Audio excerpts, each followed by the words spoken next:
Welcome to Jurassic Park. Fucking hell, we've had more technical difficulties just than Jurassic Park. My one guest blooming muted his mic and we couldn't get that working. My second guest, we got his camera working and he sounded like itchy and scratchy, squeaking, going 100 miles an hour. So yeah, it's going to go fucking massively smoothly from now on. We've had all the problems from there, hopefully, touch wood. Hope you're all well. Sorry I'm late. It happens, man. We're on stream number, 29? I was bound to be late at some point, weren't I? So I'm having a beer, so I need it, man. My guest was stressing. Imagine how stressful you're. Shit vest. Someone tell me what film it's from. Someone tell me what fucking film it's from. As old Jack Burton would say, let me introduce my first guest. Say hello, introduce yourself.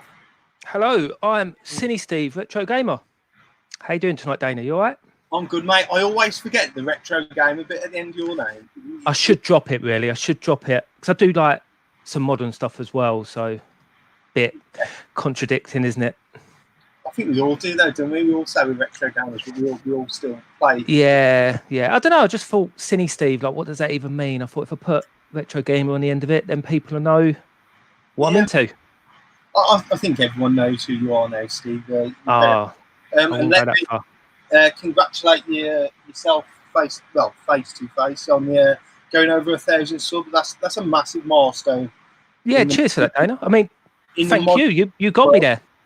Well, I like to do my little bit to help out. In fact, I think as well today, Retro Red Steve, he's gone over 500 today. So, oh wow, yeah, it is.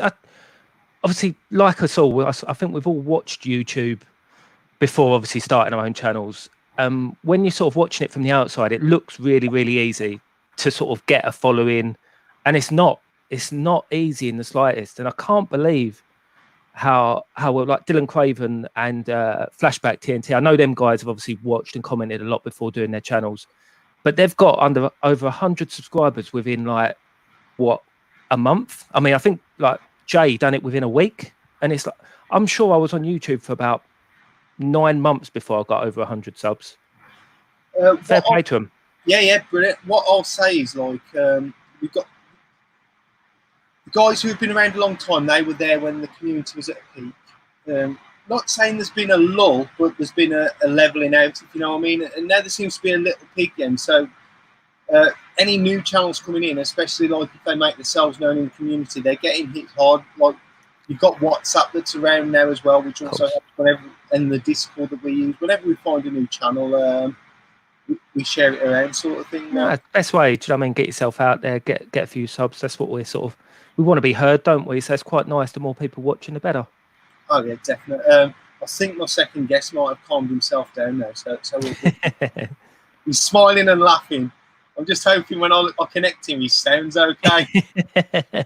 It'll be fine. Cross our fingers. Introduce yourself. Evening all. Retro Dave Nintendo. It's been a while. How are we doing? I'm good. I was almost hoping you were going to put on a voice then to try and Oh, mate, you should see my drawer. I've sent my whole drawer trying to find the webcam, the headset, and it's been a bit of a faff, but we got there in the end. Thank you for coming on, though, Dave. Man. No worries. And we did leave it last minute. That's why we had some technical difficulties. It's not as bad as there's no smoke in here. Oh, yes, that's going. I'm still putting in the comments that. Introduce yourself for those who don't know or who forgot who you are. Oh, well, I've been around, I think, 7 years actually this year. Been quiet as of late though, but yeah, been around 7 years. Primarily known for collecting Nintendo stuff like console games, NES, Game Boy, stuff like that. But it's kind of changed a little bit. I'm sure we'll go into that a bit later on. But yeah, my content's varied somewhat over the last 7 years. So yeah, we'll get into that. Yeah, brilliant. We're going to talk about your YouTube journey, obviously Steve's collecting history, and you know how anyone's collections evolve.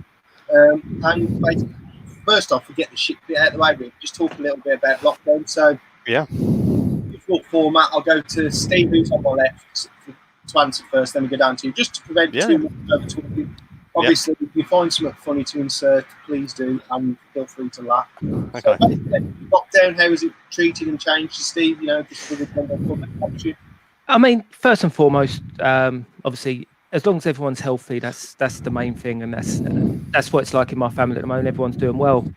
Having 2 kids, I've got a 5-year-old and an almost 2-year-old, isn't easy. I was one of the first people in my company to put myself forward to be furloughed, and first couple of days was fine. It's like, oh my god, what have I done? But I've got a few bits done in the game room, which is good, and I've also been doing some gaming as well. So yeah, it could be worse. It could be worse. I mean, nobody knows what's happening. Do you know what I mean? There's so many people dying out there, but touch wood, hope everyone's friends and families are doing well. Yeah. And all the time I'm off work getting paid for it. Yeah, I'm sort of making the most of it, doing things around the house, and yeah, done a massive job in the game room that I wanted to do that I've been putting off for ages. So it's all good. I don't know about you guys, but the first couple of weeks I was proper watching the news intensely. In fact, probably the first 3 weeks, and I'll come away from that now. And well, I'm not burying my head in my sand. I just don't want to do it every day. Dave, you're getting some shit in the comments. I know, they can hear me breathing, can't they? Yeah, just hang on the mic away quite a bit because your voice is clear anyway. So either that or stop pushing yourself and calm down, will you, mate? So how about you, Dave? How has lockdown changed anything for you, sort of things? Well, I'm working from home. I think I've been in home 9 weeks now. 8 or 9 weeks, so yeah, it's been a bit of a struggle at times. Every day feels like a Monday, but yeah, I say we're doing what I can from home. My job involves a bit of office work and like site work. Obviously, I can't do any site work, so I'm just basically doing all I can until we're allowed to go back and do visits again. Then I'll have a huge backlog of visits to go and do. But yeah, other than that, mate, I say just trying to help out with homeschooling my daughter. She's 10. So try and help out with that where I can. The wife's trying to work from home as well. So yeah, it's just juggling that really, trying to work and trying to, do school work and everything all at once. But yeah, other than that, all right. I tell you what, with all this homeschooling, man, I think we're sending fucking a generation backwards in time, aren't we? They're all going to be fucked. They're going to have to catch this year up for sure. I've actually found out today because I was telling Steve, my missus rang the doctors today because basically, for some reason, they put her number down as my number. So when they're sending an automated text, she's getting one for her and one for me. So she rung up to say, look, why are you sending me the same message for Dana? And they goes, oh, well, we've got that number down for him. And she said, well, while I've got you on the phone, isn't he meant to be going out? Because basically, I've got 3 things which should make you isolate for 12 weeks. Like I've got diabetes, I've got polycystic kidney disease, and I've got high blood pressure. And the doctor goes, well, hasn't he been sent a letter? And she was like, well, no. And she goes, oh, well, we'll have to get him one out. I'm like, well, you're fucking 9 weeks too late. I've been going through the shopping for my dad, the shopping for my neighbour. So, come this, like, when everyone's on about, the old PPIs, was you affected by COVID?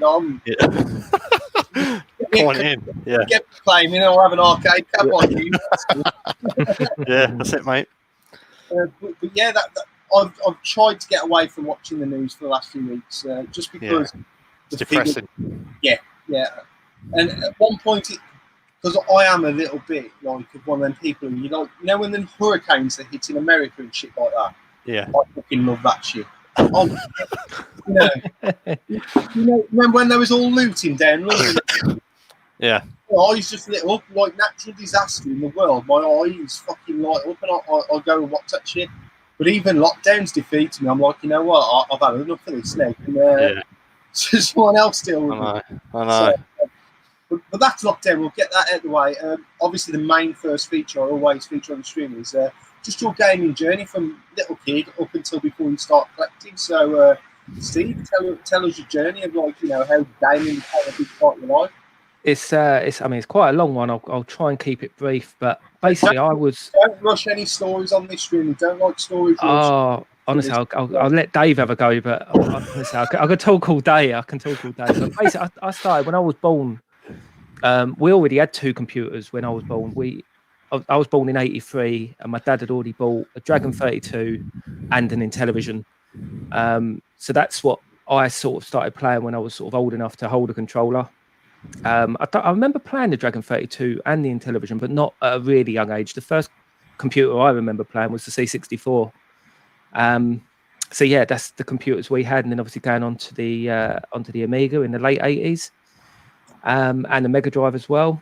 But the trouble I've got is that I had so many friends that had so many different systems, so I've got a lot of nostalgia for loads of different systems. Like anyone that's ever watched my videos and sees how many systems I've got set up, it's not just for the sake of setting them up. It's the fact that I've got nostalgic games for each and every system. Even with like the NES, the Master System, I never owned them, but I had friends that did. And even going on to the PlayStation N64, do you know what I mean? It was just everything basically. And yeah, I mean, my fondest memories come with the Amiga. That's what they come with. The Amiga and the Mega Drive, 16-bit era. And obviously that's not even mentioning the arcades. Of like both my brother and sister got really bad car sick, so we couldn't go anywhere far on holiday. Like I felt neglected, like seeing all my friends going like abroad on holiday. I never had all that. I had to just make do with like Laysdown, like Isle of Sheppey, like an hour away, because my siblings didn't travel well. But to be honest, looking back, I loved it. The arcades, I absolutely loved it. And so yeah, that's pretty much my journey in a nutshell. That's how far I went as a kid.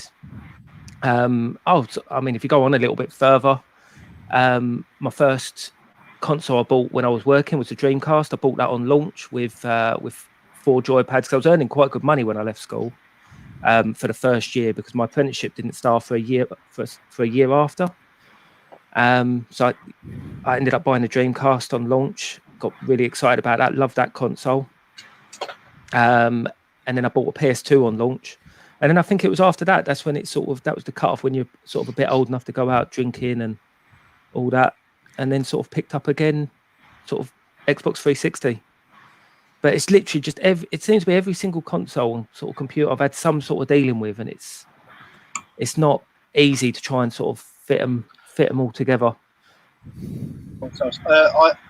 If you just see me looking down, it's because I'm getting a few questions early on. I want to note them down, so I am listening. I just don't. Yeah, no, that's fine. I can see the comments on the right here, but I can't read any of them. They're going too quick, and I have to like be squinting down here because I'm only on my little laptop. So yeah, it's busy tonight. So if anyone starts slagging me off, Dana, let me know because I can't read them. I'll highlight that comment just as a feature, like sort of thing, because I can do that.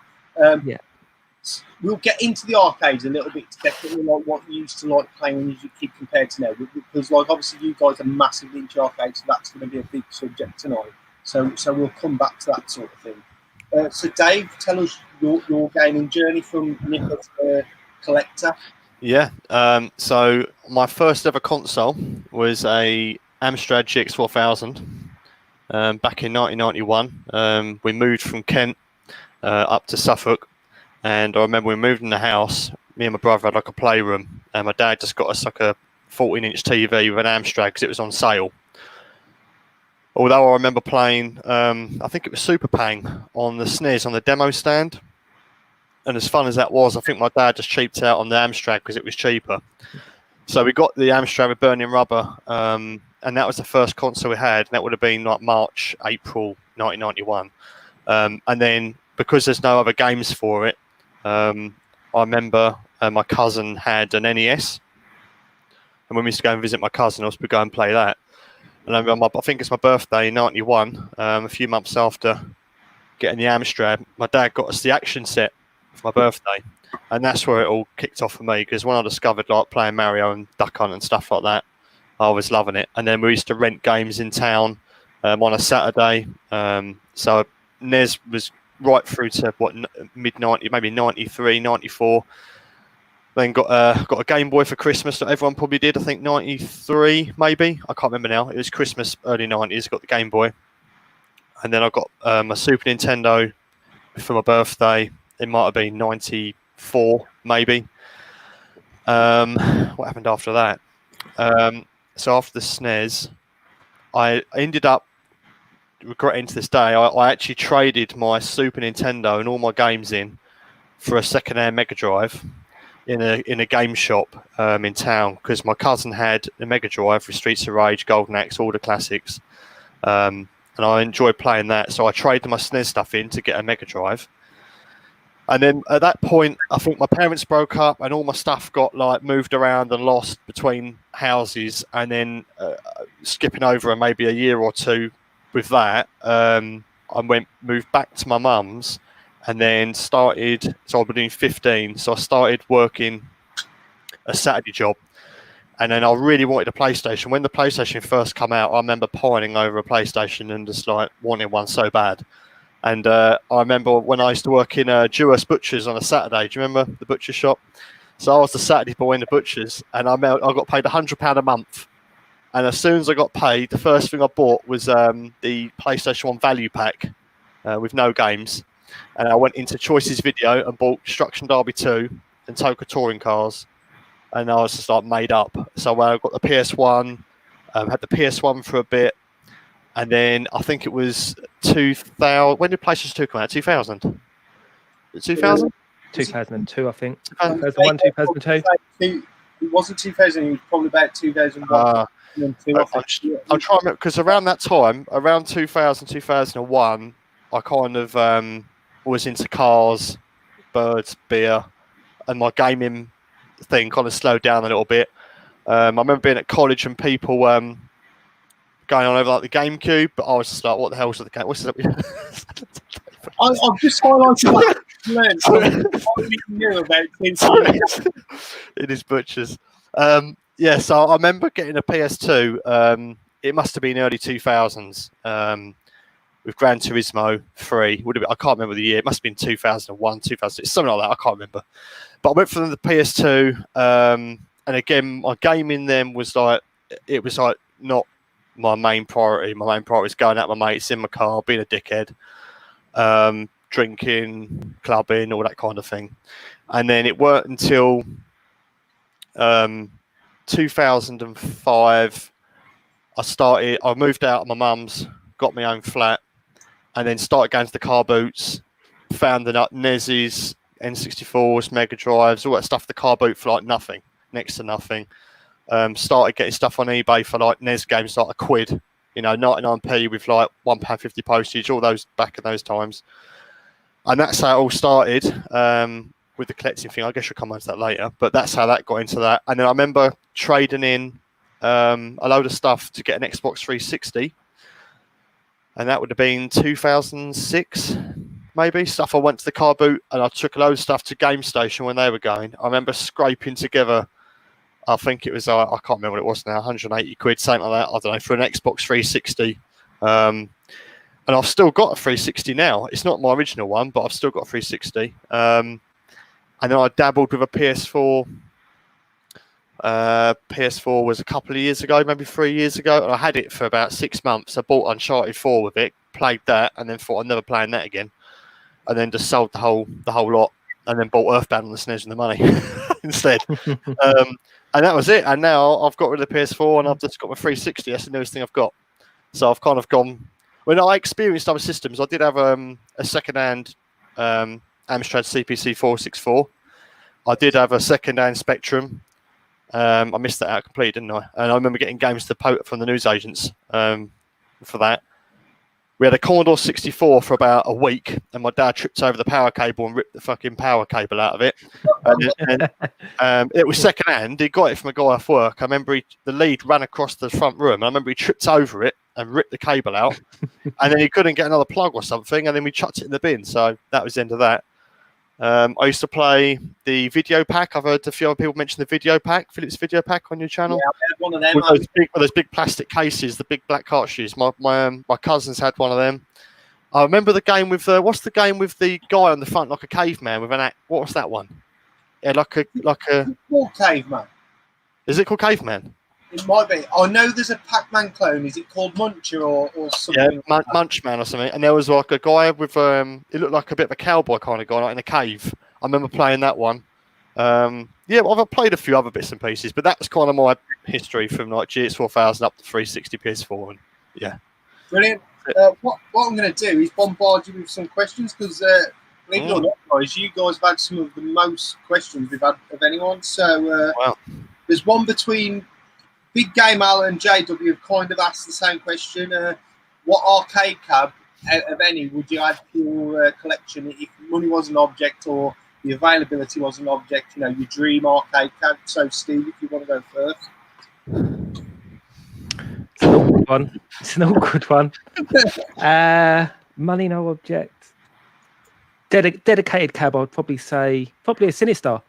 I mean, those that don't know, SiniSteve came from an arcade game called SiniSteve, and it's a fairly rare cab. You don't see it much over here.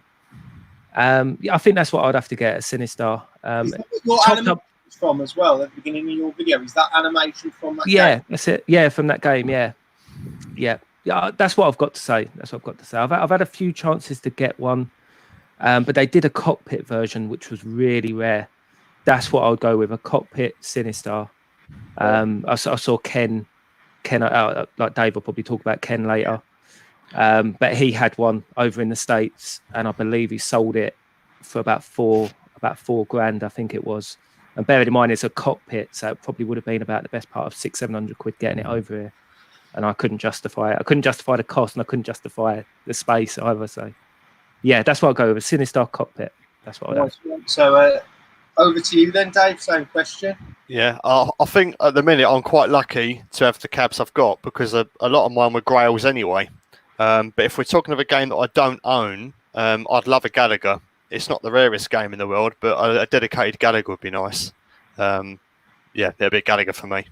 No I like that game. So that's your answer, JW, who is Flashback TNT, if you're not subbed to his channel, and Big Game Al at Planet Retro. Yeah. Next one, someone called SnoopyMan79, who I believe is new to the stream, so over low to you. He asked, are either of you buying the Evercade? Now, I believe this is one of them handheld, designated, like, I think it's arcade emulation. I have had a quick little look on Google. Yeah, it seems to be dedicated just arcade emulation in a handheld. I don't know if either of you knew about it, so Steve. No, emulation now isn't. I say emulate. No, I wouldn't. I feel at the moment, if I'm going to emulate arcade games, I've obviously got the cabs behind me, and I've got a like a little Linux PC. I've got two of them in two of my cabs, one for vertical, one for horizontal. And that's the closest you're going to get to arcade emulation because it's running like Groovy MAME, so it's running at the right resolution. And to be honest, with a lot of boards, anything up to sort of the mid to late 90s, you probably wouldn't know the difference whether it was emulation or an actual board in there. It'd be interesting, actually. I know when Dave was round, I should have put Donkey Kong on to see if he could actually see any difference. I think the only thing he would feel is obviously the stick and the buttons, but as I say, for us like normal players, Dave's a little bit of a different kettle of fish because he's a very, very good arcade player, but it's people like him that would know the difference. I wouldn't know the difference, I don't think, with some of the things, but no, emulation's not really, like handheld emulation's not really my sort of thing. Over to you, Dave. Would it interest you? I'm guessing as arcade purists, I don't know. I mean, it would be all right for someone maybe who casual into the arcades. I don't know. Yeah. On the sound lanes of Steve. Not for me personally, handheld wise. Anyway, I mean, I've just dug it out of my box. I have got a fully loaded Pi with all the arcade games on it. So if I ever feel the need, I can plug that into my arcade stick if I want to play something. So I'll probably play it on a telly if I felt the need. Mate, but can you not fuck about with any of your tech while we're on there? Because the amount of hassle we had to get it set up. Don't worry, I won't plug it in. It's fine. It's fine. To be honest, people don't realise like it's the control setup when it comes to arcade games. Not just the game itself, but it's the controls that are a massive, massive part of playing these games. And what you find with a lot of like the early arcade games, it's like 80s to sort of mid 80s, they had a lot of like different schemes. Like when you look at Centipede, you've got obviously the trackball. You look at like Donkey Kong. That Donkey Kong stick is so important. Obviously, it's a 4-way stick. And it's so important to that game. And SiniSteve has probably got one of the rarest control schemes because it's got what they call a 49-way midway stick, and it's like an analog stick. So it's not like an 8-way. You can literally fly in 49 different directions. So obviously, if you put that in a handheld, or even like with like just a normal main stick, a Pi, unless you've got the right controls with it, that game will never play right. And that's why you think it might be easy just to chuck the cabs in, chuck a jammer cab in, put the emulation on there. It's not the same. And that's why I've got, again, you look behind me, I've got what looks like 4 of the same cab, but it's got different control schemes in it. Yeah, that makes perfect sense. Like, to anyone who doesn't understand the modern day equivalent, if anyone's played Streets of Rage, I've been talking to people this week. I love the new Streets of Rage 4, but I hate playing it with an analog stick. It just doesn't feel right to me. And almost with modern consoles, they don't give a fuck about the D-pad anymore, because you literally just tap it for 1 second now. Whereas back in the day, that was your main navigation, you know. So I'm looking to get something just to navigate. It just doesn't feel right playing with an analog stick to hit the moves and stuff like that. So that reflects massively, as you say, the way an arcade. Yeah, the controls are a massive part of arcade, because obviously back then they were quite limited, and they needed something to sell them, so to make them unique. And that's the thing. You look at most like early mid-80s games, the amount of like different control schemes you've got. Well, you got like, the Monroe stick on Time Pilot or Gyrus. That's it. Yeah, you exactly. It's very similar to SiniSteve. You need that stick to play it properly. Yeah. I believe Daz is doing one of his one-ups for a Time Pilot. I've seen snippets. It's not been exclusively released yet. I'll go to the next question for you both, because some are just for individuals. Yeah. Rob Bernardino said, what is your favourite arcade machine? Racer, fighter and a shooter, so like one of each sort of thing. So Steve first. So what was the options again? Racing, fighting and shooter. So your favourite arcade racer, your favourite arcade fighter and your favourite arcade shooter. Sort of. Racer, I'm going to say Outrun in the background. I wouldn't have said that a couple of years ago. I always liked Chase HQ better, but after having the Outrun, I can see why it's so popular. It's that good. Fighter, Street Fighter 2 Turbo, you can't look past that. Like hyper fighting, just perfection.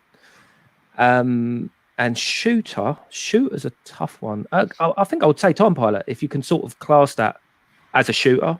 I think it's got to be. I mean, even SiniSteve, can you class SiniSteve as a shooter?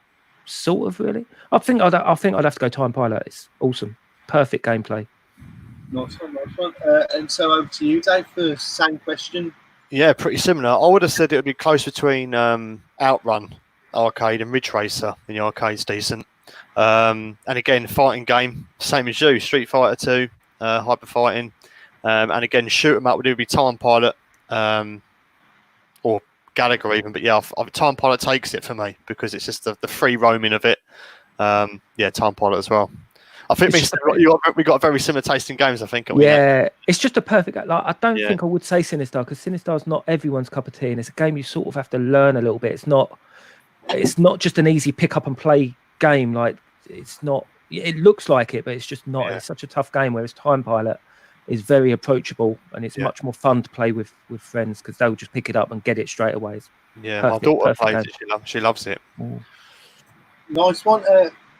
We've got Nintendo Arcade Alex in the comments. He's obviously chipping in tonight. He's got two of his fellow arcade fans. Again, like the one thing I love about arcades, and it's normally like your early arcades, like your Pac-Man and stuff. If you master them, they can be some of the most satisfying games. To me, with gaming, I love the whole idea of timing. So, like stuff like Space Invaders, when you're getting that timing, like hitting, not wasting a bullet, you're hitting target every time. Stuff like that. That is like someone like me. I like to try and be perfect at games, and I try my hardest. And that is why I love some of the more early arcade machines for sure. A lot of the old games are very time critical. You've got to be absolutely on the point, haven't you, to get the score, make the jump, and that's why. It's good. That's why I like old, not just old arcade games, but old retro games, because they're not forgiving you. You either master it or you don't. There's no, you're nearly there, holding your hand sort of thing. You either fucking get it right or you get it wrong, and a bit unforgiving like that. First question for Steve. It's from my local mate, Pixel Plug. What's your favourite Amiga game? Best Amiga game? Favourite? Sensible World of Soccer. I can't look past that. I put so many hours into it. it's just I know obviously a lot of sports games don't go down well with gamers, but it's just perfect. It's just a perfect football game, and that's the reason why it's still got a massive following. I mean, they still hold an annual World Cup on that game. I mean, I can't see anyone doing that for FIFA 11. Do you know what I mean? It's just, even today, it just plays perfect. And I saw on Xbox they've re-released it on what's it called, on like the store. Yeah, it's just a quality game. Pixel Plug agrees. He's obviously a big fan. I've got to ask this question because Alex has wrote it 4 times in the comments. Retro Dave Nintendo, will there be any more amiibo? Alex, there's no amiibos, so fuck off with your amiibos. they went years ago, mate. Have you not been watching my channel or what? He's stashing them up. He stashed them away. Yeah, they're gone, mate. They've got long gone. that hype train is well and truly jumped. Yeah, they're all in the bottom of his Donkey Kong cab. What I will say, if anyone hasn't watched Alex's latest video, it's massively entertaining, and I guarantee the next day you will be cooking what he has fucking done on his video. So please, after this stream, go and check out Nintendo Arcade's latest video and enjoy yourself a bit. What is it? Egg and a mess or something like that he calls it? Heart attack in a pan, I think. Yeah. You have a slippery shit the next day. Oh, top guy, Alex. Love Alex. Question is also again for David from Big Game Al, who is going for a full NES set. He said, what's your best / favourite NES game? Gremlins 2, without doubt. Someone said Gremlins in the comments, so I'm guessing they already knew that answer. Yeah, that's my favourite. Gremlins 2. I've probably completed it. I dread to think how many times. It must be in the thousands. Since 1992, I've just loved it. I love the music, I love the game. So, I mean, it's not a rare, expensive game. It's just a really fun game. The old Sunsoft games in the NES have got really good soundtracks, like Batman, Gremlins 2, just awesome. Yeah, Gremlins 2 would be my answer. Awesome. I think that's us caught up with most of the question out, other than Nathan's Gaming asked, back when you were kids, how much were you paying per credit? Now, I remember when I was a kid that it would vary. If it was like a certain cab, you'd be paying 50p a play, much as where you'd be paying £1. But some of the older arcades in the arcade, you'd be paying 10 and 20p a play. I don't know if that was a similar sort of experience from you guys. It was 10p. From what I remember, it was mostly 10p until Street Fighter 2 came out, which was 20s and 30s. Yeah. And I always remember, because I would always get 10s, go to the arcade, get me quid out, get me 10p's, try and make it last as long as I could. And I always remember I accidentally put a 50 pence piece, which was my lunch money. That was my fish and chips lunch money. And I accidentally put 50p in an APB, and I was gutted. Absolutely gutted, because it was like my food money, and I wasn't even a big fan of APB either, so always remember that. But yeah, mostly 10s. Like if you go full the 80s, it was 10p, and then going to the early 90s, the mid 90s, it was 30s and 50s.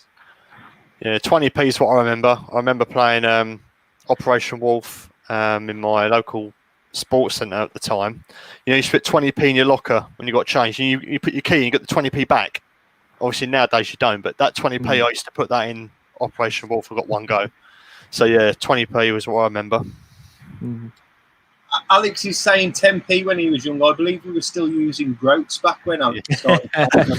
He's 10 years older than us, so it's going to be 10p for him, isn't it? It was 10 shillings. Yeah. Yeah. Is that the old Victorian marble? Like Stu asked these questions twice. Ask Dave about his games room and the weird doorway. Does he regret not listening to me? I can't imagine anyone regrets not listening to Stu.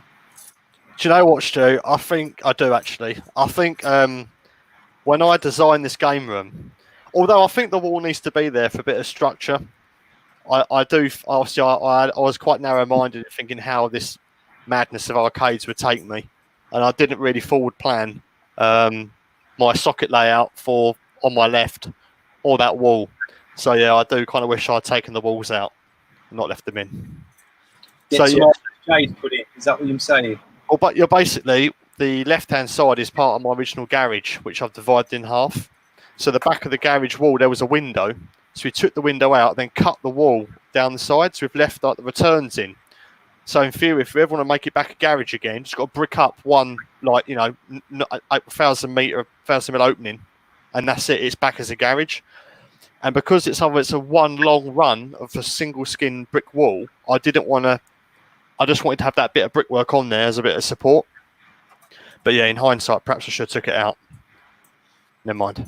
I understand why you didn't, because actually, when it was arcades and consoles, it was a great divide.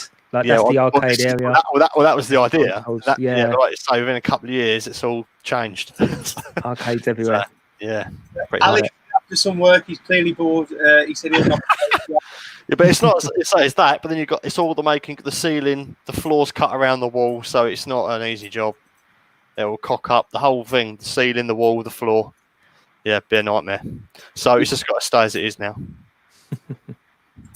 All Stu's saying is 2 more cabs there, Dave. I knew the consoles would go. Yeah, we'll come on to that, no doubt. Yes, no doubt. We'll get on to that now, actually. Let's talk a little about collection. We'll start with Steve. What started you making you want to have a games room collection? Where did it all begin, and where is it all going? Should we ask? I'm not sure where it's all going. I mean, where it started, I mean, it's obviously I've always been involved in gaming, and I think what really took the jump was back in 2005, 2006. I mean, I was buying games on eBay all the time, like Amiga games, a bit like what Dave was doing, like so cheap. And that's where a lot of my Amiga collection came from. But then I saw this bundle, and it was 47 consoles and over 300 games. And it was a guy who was over in Harwich, which I think it's like Essex border, Essex, Suffolk, about an hour and 3/4 for me. And I'd done a deal with him. It was, I say, 47 consoles, over 300 games. And scanning the tip, I'll tell you what, right? This bundle ended up costing me 440 quid, because that's what I'd done the deal at. And I went up there, and I was working. I had a little Transit Connect van, and literally filled the whole lot up. Filled the whole lot. This van, like even the front seat, there was games everywhere. And this was, I say, it must have been 2005, because I remember me and the missus was saving for a house. And no word of a lie, I pulled all this stuff out of the van, put it in my old bedroom back at my parents'. My wife, girlfriend then, came in, and she started bawling her eyes out. She went mad. She went absolutely mad. She was like, "Oh, we're saving for our house. Like, what have you done? Like, you spent all this money on this." Like, I said, "Like, don't worry. Like, it's not that much money." I said, "Trust me, I'll get it back and more." And no word of a lie, I had like a mint Saturn that looked like it never left the box. I had about 10 Mega Drives in there. I had about 10 SNESes in there, some boxed, some unboxed. I think there was about 7 N64s in there. And basically, I sort of kept the best of everything, plus most of the games, because there was about 100 Mega Drive games there as well. And I ended up doing a boot fair about 3 weeks later. Obviously, I couldn't do it straight away. I had to go through everything, test everything, sort out all the doubles, keep the best thing for me. And then I sold a lot at this boot fair. And no word of a lie, this boot fair, I had over $1,000 in my pocket after selling everything. Well, not even everything, but selling the stuff that I didn't want. And that was probably like just over half of it. That was without like that was without all the stuff that I was keeping for myself, like the nice stuff. And I sort of gave her a big sort of "I told you so." And I think that's really what pushed it on. I think that's what really started it. And it wasn't until 2012, that was when I got my first arcade cab. And that was looking back, it was a bit of it was a shame cab. What people in the arcade world, they call them shame cabs, which is like obviously a MAME cab, but it's a bit shameful. And it was a Turtles cab. It was Teenage Mutant Ninja Turtles, or Hero Turtles over here, that is actually quite sought after now, because obviously everyone that was playing that in the early 90s have got a sort of nostalgia for, but back then, like, you couldn't give them away. But somebody had MAMEd it, and again, looking back, I mean, they'd painted it black. They had like a MAME marquee put in. The control panel was a bit ropey, but obviously it was a 4-player cab, and they'd integrated the buttons on the back, which I don't know if anyone remembers the Turtles cabs, but you had each, like the player 1 to 4 buttons were on the back, and they'd integrated them. They'd added buttons for 2-player sort of Street Fighter 2, like 6 buttons, 2 sticks at the front, which again, you'd look at it now. I mean, I would look at it, and don't get me wrong, it's fine for the noobs and stuff, but as I say, you really look down in it now. When you get all sort of arcade snobby like me, you'd look at it and be like, oh, just sort of shake your head. But that's sort of where the arcade started. And then obviously Alex as well. Alex and YouTube, I used to watch a lot of YouTube, and obviously being part of UKVAC, I got chatting with Alex, knew Alex was on YouTube, watched his stuff, and he was doing like game room tours, and he came around and done a tour, and I think that's when I really started getting into YouTube. And YouTube is so massive for collecting as well, because it's so influential. You watch people that you end up befriending, like you two, like Dave, like me and Dave, we speak on a regular occasions now, and it's so influential. And that's, I think, what was pushed on just being a gamer to you then start collecting. You start playing the games that you didn't know that your mates, the people you got a lot of time for, they say it's a good game, you believe them, so you get into it yourself, and then you get a bit of competitions going. But where is it going? Who knows? I mean, to be honest, I know we are in lockdown and we're all a little bit not worried about money, but you just never know, do you? You never know what we're coming back to afterwards. So I've been a bit sensible, but to be honest, yeah, collecting wise, the pickups are definitely slowing down, and I am starting to play a lot more. I think we all are definitely doing that. You mentioned there about the shame cab. I think a lot of people, whatever you're collecting, like, I know I give the Xbox original a load of shit and PS2 a load of shit in the collecting world, and that's probably my gaming snobbery because I look down on those systems. But at the same point, they're also excellent entry level for anyone who wants to start in the hobby. Like yourself, like, you know, if you'd have probably never got that shame cab, you might not have got us into arcades as you had got into them, and then owned your own now. 100%. That shame cab pretty much got me into YouTube. When you're really looking at, I mean, it might have happened eventually, but to get my first arcade cab, I mean, it had a CRT because that's what I wanted as well. I didn't want one with obviously an LED screen or LCD screen. I wanted one with the original monitor, which died on me within a week. But that got me into Jammer Plus, which was an arcade forum that doesn't exist anymore. Jammer Plus got me into then UKVAC. UKVAC got me onto people like Monster Mug and Alex, Nintendo Arcade. In fact, no, I'll tell you the first person it got me onto Jammer Plus, and that was Beeps, because I went to a Jammer Plus mate.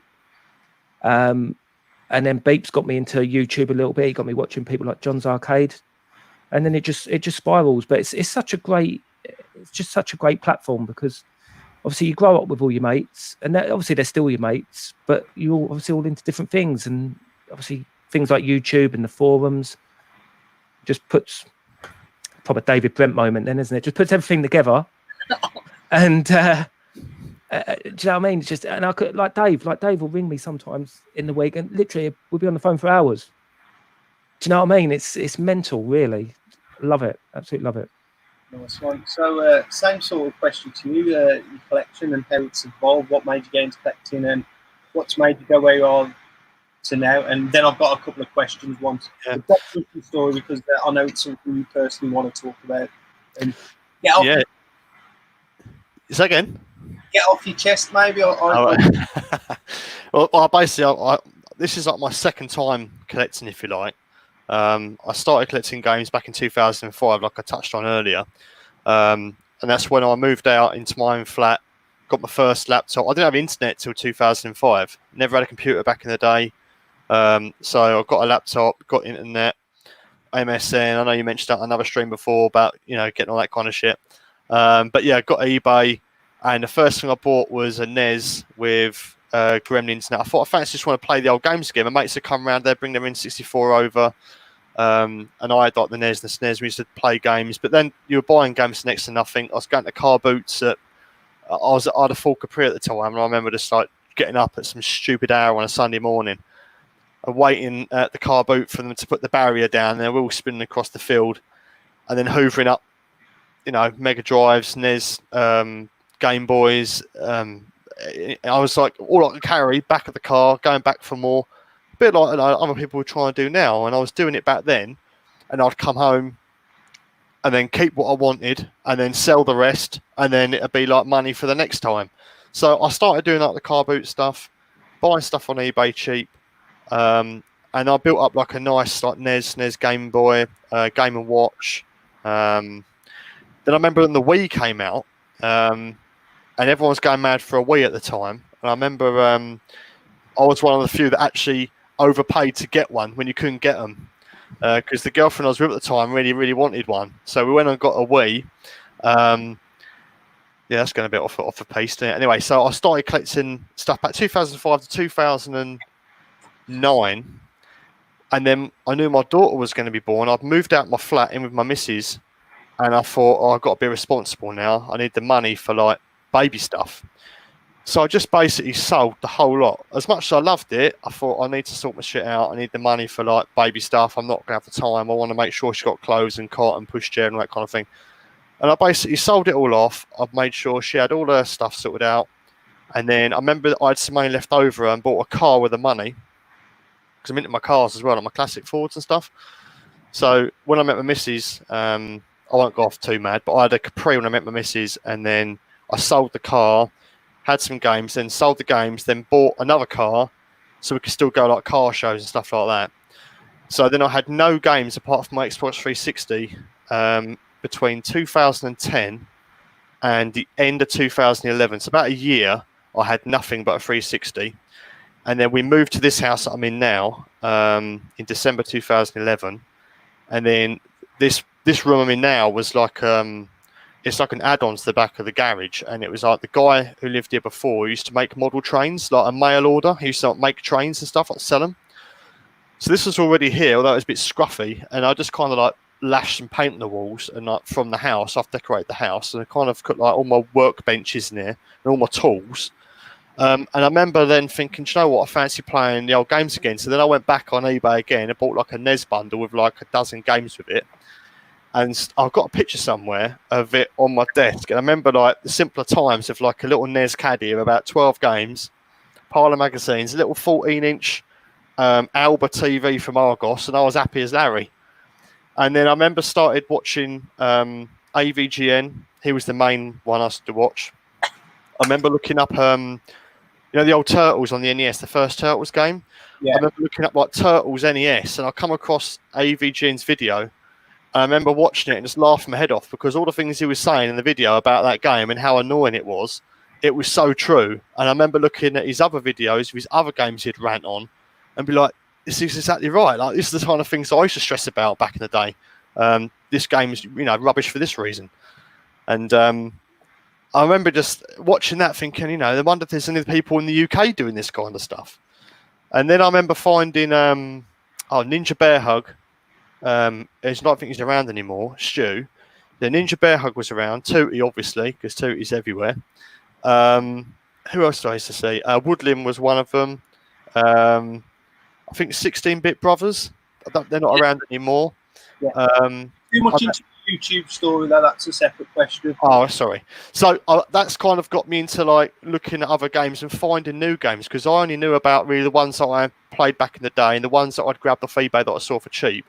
But YouTube opened up seeing new games that I didn't know even existed.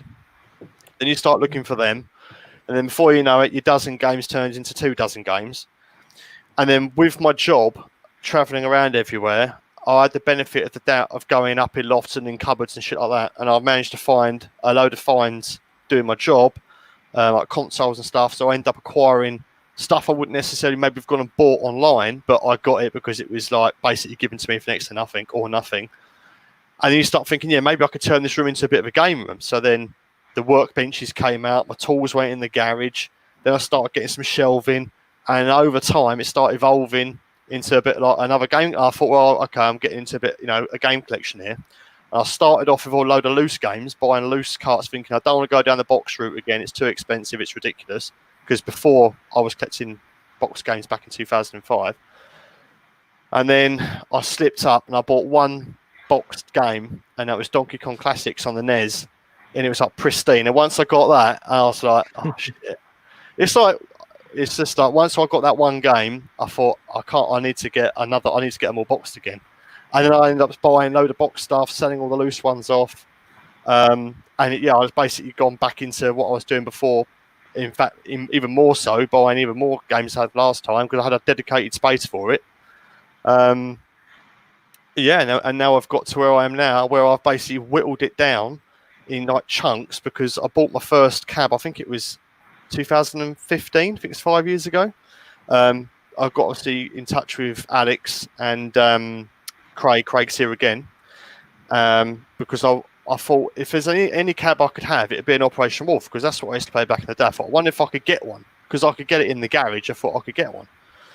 So I remember asking Alex about it, and he contacted someone on UK VAC, I think, at the time. And then, so Craig and Alex were looking for me within like 2 weeks. I think they both messaged me and said, "Oh, we've found the guy that's got one." So that's when I managed to get hold of Operation Wolf. And that was the first cab I got like 5 years ago. And then it's kind of spiraled from there because once I got that one, I then got speaking to Craig, who then had a load of machines, and he was selling a load to Arcade Club. And he had a few left that he offered out to his mates. And I then bought my Special Criminal Investigation off of him for cheap. So that was like my second cab. I thought, I could get into this. So I'll get a couple of arcades in. And that's kind of how that started. And I thought, well, maybe if I sell a few games off, I can buy some other cabs. And then that's where we kind of got to where we are now. I mean, I thought when I went to Alex's house and he had like the Donkey Kongs, I thought, oh my God, I'd love a dedicated Donkey Kong cab. I mean, that would be like amazing. I've played Donkey Kong since I was like a kid.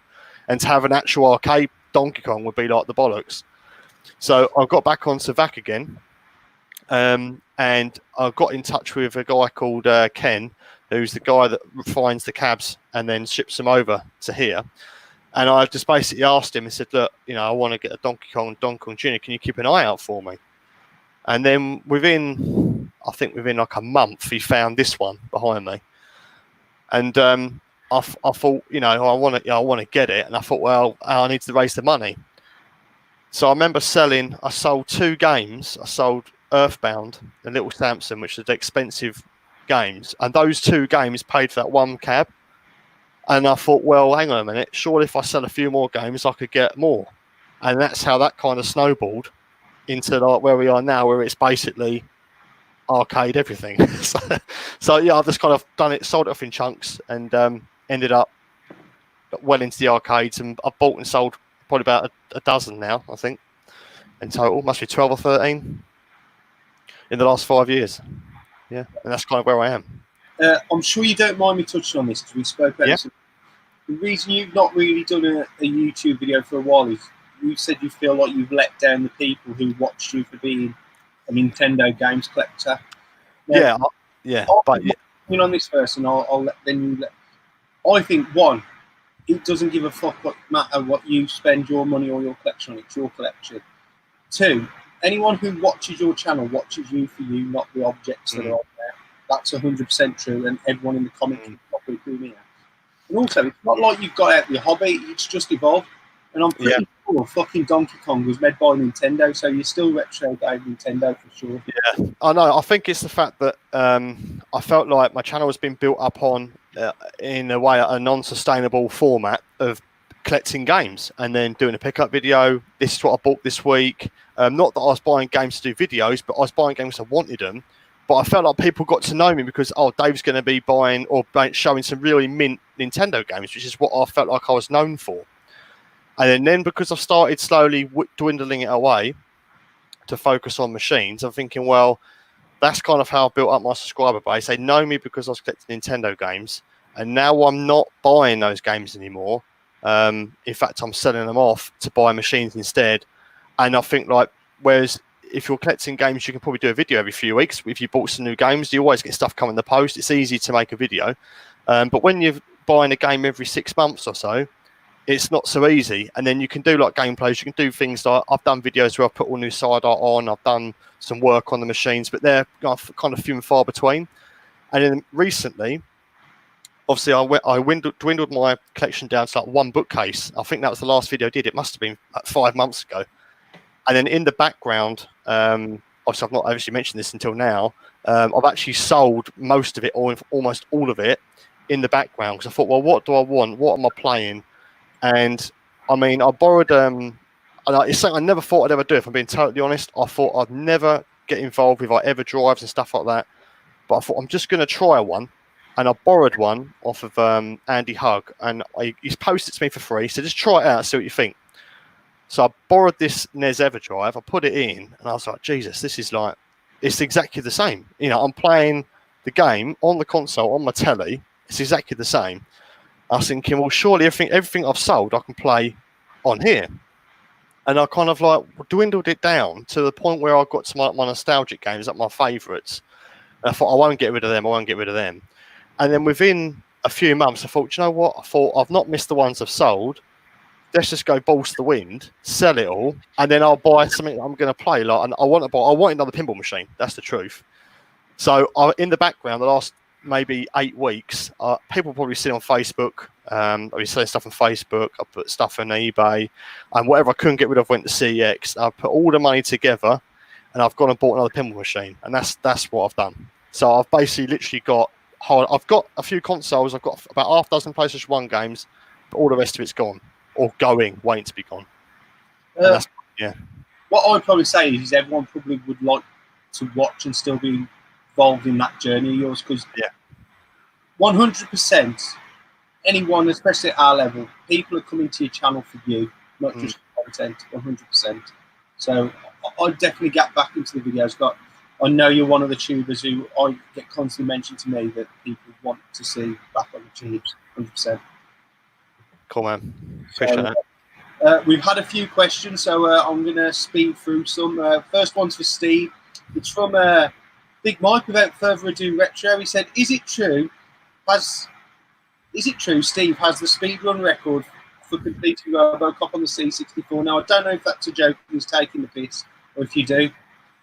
Yeah, basically, me and Mike, we just got this ongoing argument: what's better, C64 or Spectrum?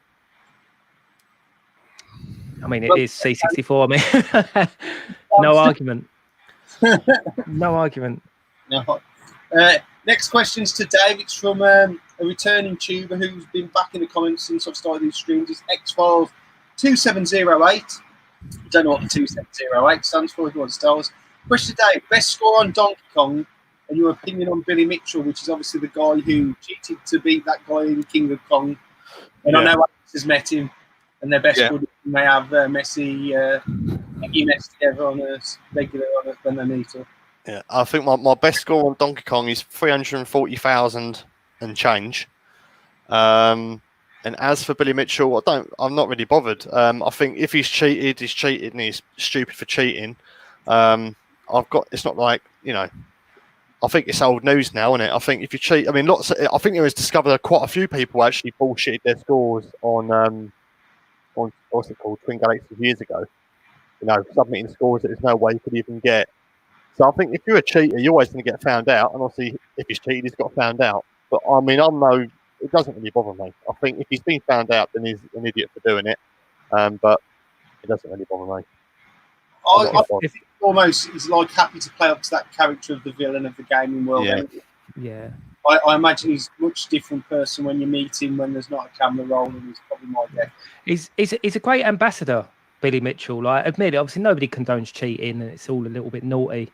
But that aside, in some ways, if it wasn't for Billy Mitchell, like all the competitions of all these old arcade games and the massive following they've got now, and let's not forget that the help he had with the Skyskipper project that Alex was obviously a massive involvement with.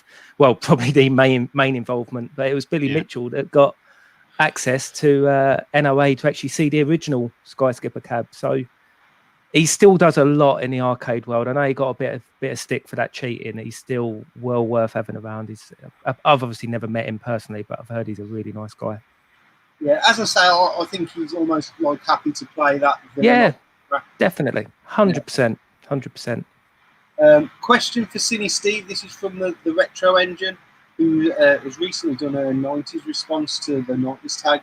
He says, for Steve, if it's not been asked before, which I don't think it is, what cabs have you got? So just run us through what cabs you've got. And if you can do this, because I assume be the ones who's assuming. If I just move out of the way, we've got these three are Taito E-Grit 2s, Taito E-Grit 2s. They're candy cabs, and then the next one's an Astro City, which is another candy cab. And again, what we were saying earlier about why would you have the same cabs. Basically, as a lot of people know, you'd have horizontal and vertical games. So obviously it saves me not having to rotate the monitor. But obviously the controls are different as well, like on the control panels, because that's a good thing about Candy Cabs. Not only can you sit down and play, you've got a massive 29-inch monitor right in front of you, it's also really easy to change the panels. So that's why I've got 4 Candy Cabs. Obviously, I've got my Outrun on the end. I'm borrowing a Robotron cocktail here, but I've also got a really rare 1978 cocktail. It's called Space Fighter 3D. And it's made by Data East, and I haven't done a full video. I've mentioned it a few times on a video, but I've got to do a full video on that because that game isn't even in MAME. Now, bearing in mind, how many games are there in MAME? What? Thousands. Obviously thousands. Yeah, I mean, there's thousands and thousands and thousands, and that game is not in MAME. I can't find it anywhere. I can't find any details on it.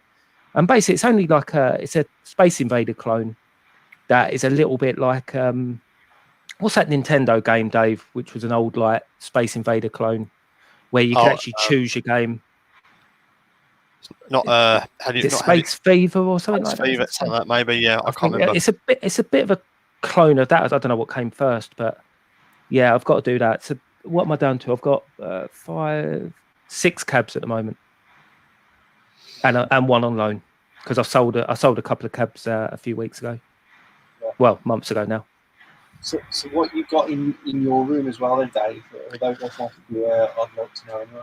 Yeah, Donkey Kong Jr. behind me, Donkey Kong, Track and Field, Hypersports, Time Pilot, and I've sold the Centipede and the Aliens cab.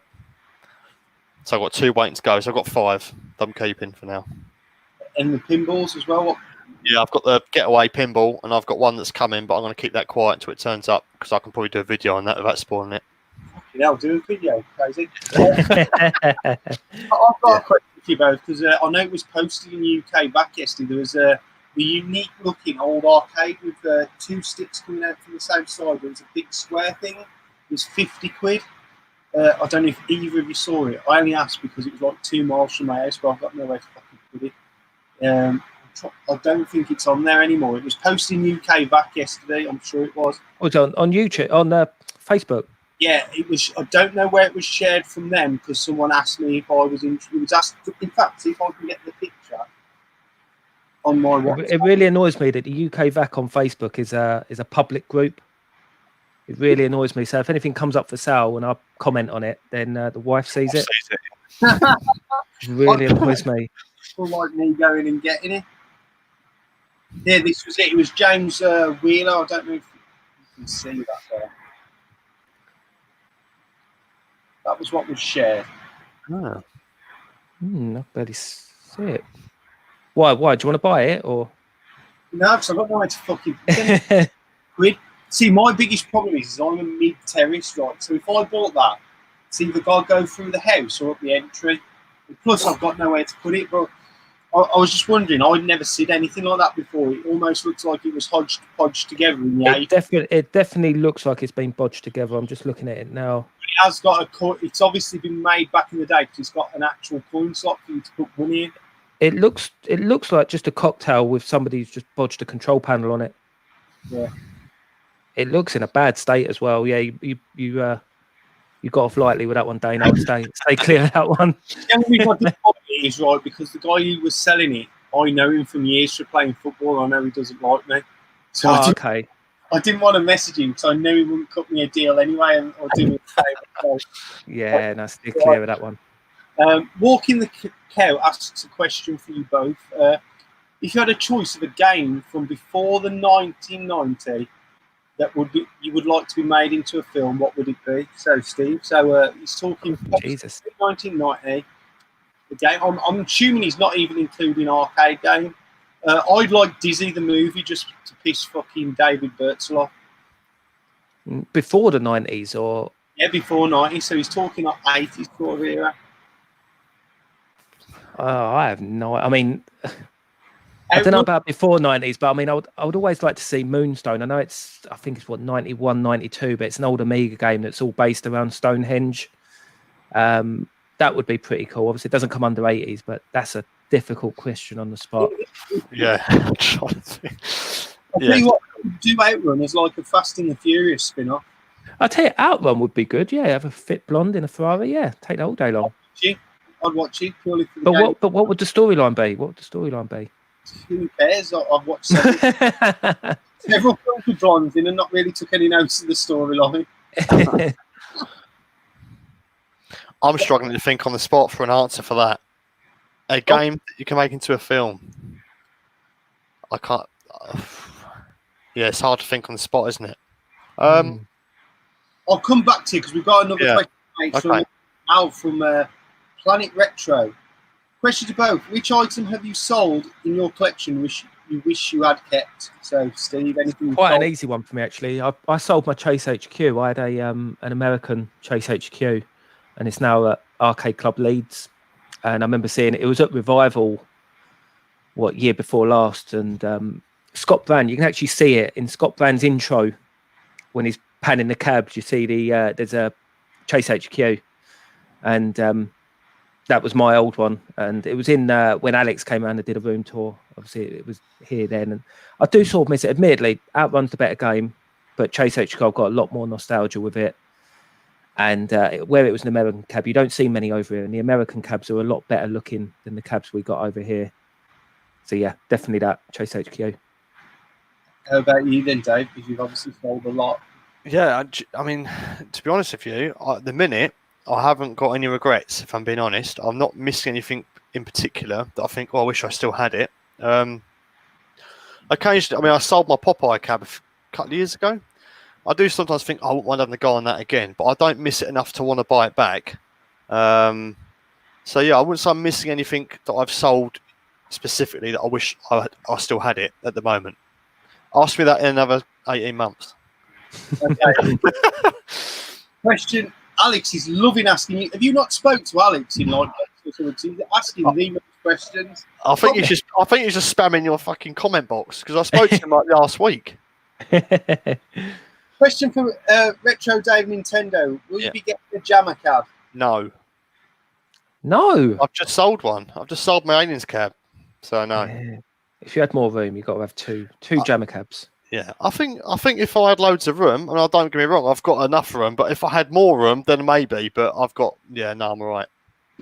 The Gaming Viking, another local lad to me, he's at Brummy. He started doing a few streams on YouTube as well. Very nice guy. He's done pickup videos in the past. So if you're not subbed to the Gaming Viking, as he's very new, I don't think I am. I'll check him out. Nice guy. He was in his stream the other morning. He likes Minecraft, funnily enough, but it's quite funny. Very interactive with the people watching the stream. So go and check it out. Question for both: if your wives, it doesn't say if your wives, if you one of your cabs, which one would it be? It's an easy one for me. It'll be one of the egrets. I mean, for those funny. Say that again. Because you can have multiple games on. Exactly. I mean, those that don't know, when Alex come on and said about a Jammer cab, basically when did Jammer come around? I think it was 88, 89. But after that, they did like just so many games using the same connector, and that's when they say it's Jammer wired, and basically it'll be obviously directional and then 3-button, and anything between sort of I think it was 88 to like late noughties was Jammer wired, so you can basically just flip them out. And the thing with the egrets is you can rotate the monitor quite easy, do it within like 10 minutes. So yeah, easy question, because the thing is I could quite easily say Outrun, but if I play that every single day, you're going to get bored of it. Whereas the Jammer cab, you just swap them out. Yeah, I think the same. I think whichever one I could get the most games on. Yeah, definitely. So what about you, Dave? Oh, this is hard because I've had this already, because I was trying to raise some money to buy another pinball machine, and I was looking around thinking I've got to sell one, and I was like, I can't really don't sell that one. The Centipede drew the short straw, and I'm just struggling to think what if I could only have one. It's really difficult. Guns to head or misses at holding on your testicles, saying if you don't get them one, I'm ripping them off. See, the good thing with yours though, Dave, like you've got your Donkey Kong and your Track and Field, where you could sort of put like the multi PCBs in them. That's what I mean. So it's going to be a Donkey Kong or a Track and Field. Yeah, one of them. Yeah, one of them. Yeah, I think probably Track and Field will be the hardest one to get back, so I'll probably hang on to that one. That one took me the longest to try and find and track down. I think you can get, although you could ship a Donkey Kong over really easy. A Track and Field's a lot harder to get, especially over here. So I'd probably say that. What about the Hypersports? Is the Hypersports not harder to get than the Track and Field? It's probably harder to get, yeah. But I think, Track and Field, isn't it? It's Track and Field. I love it. Okay. So yeah, maybe I'll put Hypersports board in the Track and Field. I don't know. Yeah, probably that one. Nice one. And we've just had another question in from another local lad to me. Not everyone here on YouTube is local to me, I promise you. Yeah. Rusty as well. Question for both: least favourite arcade game? Easy. Go on then, Dave. Dragon's Lair. It's a piece of shit. It's not even an arcade game. Controversy flying on the chat. Yeah, it's left and right, innit? You just got to press a button and timed button. Yeah. Nah. Yeah. But it's not. You can't even do anything. You're just pressing the button left and right. You can't. I don't know. I don't like it. That's my view.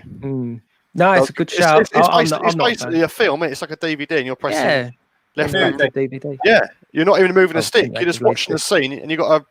It's like the quick time events in like modern games, like keep pressing X. It's like fuck off. Just I want to play the game. Yeah, for those kind of games, those kind of that Dragons Lair came to mind. That's the first one I thought of. But those kind of games. Yeah, I must admit. I mean, all they are memory games, aren't they? But at least you get to watch a decent cartoon out of it. Because Space Ace was actually quite a cool cartoon to watch. I was never a massive fan. Have you ever heard of Tutankhamun? Yeah, I've heard that's a pretty shit game. You can only shoot in one direction. You can only shoot forward. You can't shoot up or down. Did that get a port to the Atari 2600? Yeah, I think it got ported to everything. Yeah. That's one game I couldn't start. I thought that was a pile of crap. There's a few people in the comments agreeing with me with Dragon's Lair shit. So that's as I say, I do agree. I'm not a massive fan. But have you got it there? Have you Tutankhamun? Yeah, it's shit game. Jay hates me. It's one of his favourite games, apparently. Oh well. Mate. One. Question from Hyper Trigger X Dylan. I don't know if you know Dylan, Dave, but he's recently come to the tube. He used to be very active in the comments as Dylan Craven. Question for Dave. Who makes the best arcade cabs? The Americans. I'm not using the term Yanks just in case my mates are watching. Shout out to you if you are. Or the Japanese. I know Dylan wants to say the Japanese because if he could be Oriental, I think he would be. It's a tough one. It's a tough one. I mean, has said dedicated arcade games, the USA by a mile. Yeah. I mean, obviously, Williams came out of USA, Robotron, SiniSteve. But Taito came out of Japan. Capcom come out of Japan. That's a tough one. That is a real tough one. There's also a bit of a crossover, isn't there, between the two in some respects? Yeah, definitely. I mean, obviously Donkey Kong. Do you know what I mean? That is a real tough one. I'm torn. I'm absolutely torn with it. Alex is obviously fighting the American corner by just saying Atari. Yeah, Atari. I mean, the thing is with Atari, as much as I like a lot of Atari games, like obviously like a lot of the old Vectors, like Asteroids Deluxe quality games. But there's also a lot of Atari games I'm not a huge fan of. I was never a fan when they, at the beginning of Atari games, where you put your money in and you can actually choose what level you start at. Like I know Tempest is a massively popular game. A lot of people love Tempest. I was never a huge fan because you could start on level 1, play it for 5 minutes, be on it for a while and get a score, or you can start at the highest level, play it for 2 seconds and beat that score. And for me, I didn't think that that's what arcade gaming's about, personally. And Paperboy is the same, where you can actually choose your difficulty. Not a huge fan of Atari, if I'm honest. Don't get me wrong, there's some amazing games, and even Paperboy is a great game. Don't get me wrong. If you're playing on the same playing field. Next UK VAX meeting due to your comments. I'm just kidding. Maybe. We were supposed to have to meet last Saturday, but obviously that got cancelled. Gutted. Everyone who's not a member of UK VAX is saying Japan. Alex is saying the US. Oh yeah, cool. Dedicated American all day long. I will say that definitely. I'll see Raz has mentioned about are we seeing any box porn. Is he just fucking tuned in like 10 minutes ago or what?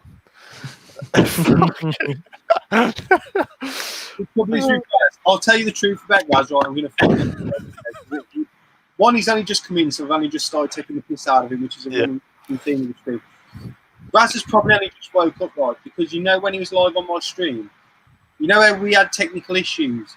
I had to physically fucking ring his phone to get him to wake up to come on the stream.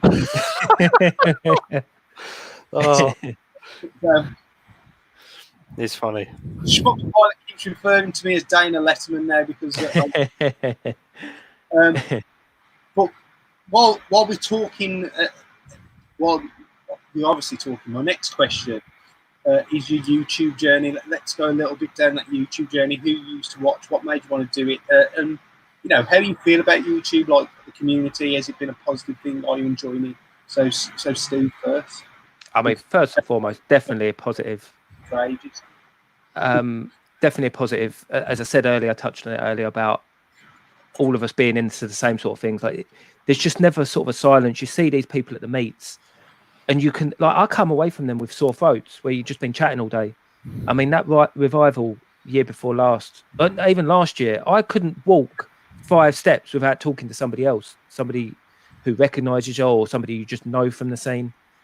But yeah, I mean, my journey started, like, obviously I'm still fairly new to YouTube. I said earlier that I used to watch a lot of John's Arcade, and I used to watch a few Beeps tutorial videos. And then I think one of the first couple of tubes I was watching was obviously 2E. Everyone knows 2E. and Nintendo Arcades. I used to speak to him quite a lot, mates, and it was before he started doing his game room tours that he sort of put that out on UK VAC. And I said, look, by all means, if you want to come and check mine out. And to be honest, looking at the rest of the people he was doing, I mean, they was like sort of hardcore VACers, like had a lot of arcade cabs. I only had 3 at the time.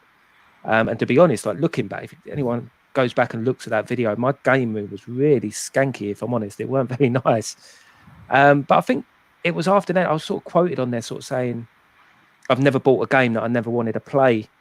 And then when you start watching people like Mr. Bads is another one, like absolute top YouTuber, the amount of money he's got me spending. And I've said this a few times, I think I started YouTube far too late because a lot of my collecting to a certain extent was sort of done, because even then when I said about not buying games I never wanted to play, I pretty much had like 99% of all the stuff I ever wanted and was ever nostalgic about. I already owned it. So when it comes to sort of pickups videos, because like my pickups videos was getting a lot more views than anything else anyway, it's quite hard. What I found myself doing, so I picked stuff up and I was playing it a little bit, but there was no connection. And I've done videos before where I've just deleted them. I haven't even uploaded them because I've edited them back, and I thought I'm just boring myself. I'm picking up a game I don't know anything about. But I mean, when did I start YouTube? I think it was 2016, 2017. And honestly, the amount of people I've got to know has been unbelievable. It's like people I consider my good friends. I talk to them more than I do the friends I've grown up with. So yeah, 100% positive all day long. And the lockdown, obviously we've been talking to each other a lot more as well, obviously playing online, which again, what it's all about, got back into online modern gaming. Yeah. So yeah, all positive for me. But it was definitely, I think it was Alex that sort of gave me, it didn't really give me a push. It was just when he came around, filmed my game room. Obviously he had quite a big following anyway. And then you see, I was reading through all the comments. To be honest, I don't even think I replied to any of them. Maybe I was a little bit rude. Maybe I should have replied and sort of said, "Oh, thanks for your kind words." But yeah, there was just a lot of interest, a lot of positive comments coming from it. And I think I've done what most of us start out and do, and that's sort of not being on screen, just sort of panning your camera, sort of Gernaldinho style, just getting your hands in the way. And then it sort of goes from there. But as I say, it just doesn't take long for a few people to start chatting to you, and it just makes these events, like I look forward to the events so much. And I'm a little bit gutted I missed Revival this year, because I know obviously it was a lot smaller. And if I'd known about all this lockdown stuff, I 100% would have gone. Because I just feel like I knew there was a lot of other events on the horizon. I was sort of picking and choosing, but now all them other ones have been cancelled, and I missed Revival, which was still a great event. Who knows when the next event's going to be? But it just makes it's such a good platform to be on, get your face out there, even before people's even said hello to you. They know what you're into, and it's just a conversation straight away, and that's what I love about it. Brilliant, yeah. I just want to shout out Alex Blue Tonic 78. It's the first time he's been able to join us live, so hello to Alex. I know top fella. Yeah, he's good. He's a good guy. We've got to get all the money together to get him on a flight over here to one of the events, because I know he hasn't been over here in a long time, and he's somebody I've watched for quite a long time, and you can just tell. And like I touch on what Dana was saying earlier about Dave and your collection and your channel. I echo what Dana was saying. It's not about your collection; it's about yourself. And I find Alex to be a lot like that. You could just tell he's the nicest guy, the most level-headed guy. Yeah, top fella, Alex. Brilliant. So, Dave, let's talk your YouTube journey and coming out of retirement. Yeah. So my first video, I actually looked it up earlier. I think I uploaded it October 2007. That's my first ever video, and my videos used to be car related. So my first ever video was on my my Capri. So I used to do videos on my cars, not like serious, just like just tossed a few videos up but I think back then that YouTube was still in its infancy. But I didn't start doing anything gaming related until I moved here. So early 2012 is when I said earlier on, I started watching AVGN, 2E, and all those guys, and found out the UK scene as well. Started watching them, thinking, I want to get involved with this, and started commenting on their videos, saying, like what you're doing, or like what you're buying and stuff like that. And it's I got to know them. I felt I got to know them. And you think every time that video comes up, you'll watch them. And I was thinking maybe I could get into this. And I think my first video I ever did was actually on cleaning NES game carts, because they didn't used to work. And I used to watch people doing it, thinking, you're doing it fucking wrong, because it ain't going to work that way. And I was like, nah, I need to do it my way, because my way works. So this video, quickly tell us of your way. You are? Quickly, just a little overcap of what's your way of cleaning, your curiosity. So I don't have to go and find the video. You won't find it. I'll put it on private. It's embarrassing. I watched it earlier. When I texted you earlier on, I was going through my videos, and it's embarrassing, mate. I mean, the 7 years haven't been kind to me. Trust me. I had hair, I was slimmer. Fuck. And I sound like a robot on that video. But basically, I took the game apart. I cleaned the contacts with a bit of Brasso on is it a Q-tip or a cotton bud or whatever? Cotton bud. Cotton bud. Just for the Americans in the chat. So Q-tip or cotton bud. Bit of Brasso. Polish it on both sides. Then buff it off. And then a bit of isopropyl alcohol to take any residue off, and it come up gleaming. And the games will work first time. My NES games all worked first time flawlessly. I bet whoever really fucking happy then. What? I bet whoever owns them now is really happy then. Yeah. Yeah. So the games all come out, and that was my first video. I thought I need to tell people how to do this, because I'm seeing all these hodgepodge ways of doing it. All our videos embarrassing. Exactly. Honestly, it's almost like cringe-worthy to watch it back. My last video was embarrassing. So yeah, cleaning NES games, and I think I started off with doing like a little room tour, like showing my little setup that I'd kind of built up. Because although I started buying games again end of 2011, beginning of 2012, I didn't start doing videos until 7 years ago. So I'd already in the background been doing my own little thing and buying games, and like Steve said, watching other people, discovering games you never knew about, and before you know it, you're on eBay. Right, I'll buy that for 10 quid and try it out, and all this influencing off each other, like Steve touched on earlier on. It went from there, and like you say, then I got to meet people. I think the first YouTuber I ever met was Woodlin, and I know he's in the comments, and I did see him comment earlier on. Me and Woodlin used to text each other all the time. And Woodlin was the first YouTuber I ever met. He actually came to my house Oh, for fuck's sake! Why would you let Carl in your fucking house? Yeah, so I'm not sure if he's still there, but I did see it earlier on, and I appreciate what he said. He did put a little comment on when we first started on here that we basically lost touch. I don't know the story. I don't know what happened, but basically I didn't touch him. Nothing happened. But it was after he never knew what a Savaloy was. I don't know if you Northerners understand what a Savaloy is, but he came. He came down. I'll have to put the video. I've got the video. It's on private. I'll have to put it back up. He came round my house and we had a chip. He's here. Good one. Fucking hell. So he came down and we went to the chip shop, and it's hilarious. He's never tried a Savaloy in his life. So we bought a Savaloy and chips and curry sauce. And he's like, what the fuck is this? And it was just hilarious. And we had a right laugh, and he stayed over the night. I mean, it was proper. When you think about it, like, you think rationally, this is a stranger from the internet coming to your house. Strange man. Sleeping in your fucking house. What, you know what I mean? And you're like, anything, he could fucking rape me, rob me, who knows, right? But the next day, we were going to a car boot. I'll have to put the video up. I promise I'll put it back up. Please and I had my Cortina at the time, and I actually watched it back earlier, and this is why I'm talking about it. The Cortina, no way. I had a Mark III Cortina, and I got up and we went to town. He was at the cash point. I've done the video, and we will spun out the high street in this Cortina.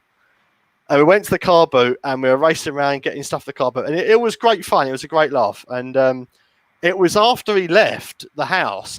I couldn't get hold of him. Like, we arranged to meet up again at a time and stay in touch with that. And I'd fucking ring the cunt, and he'd never answer his phone.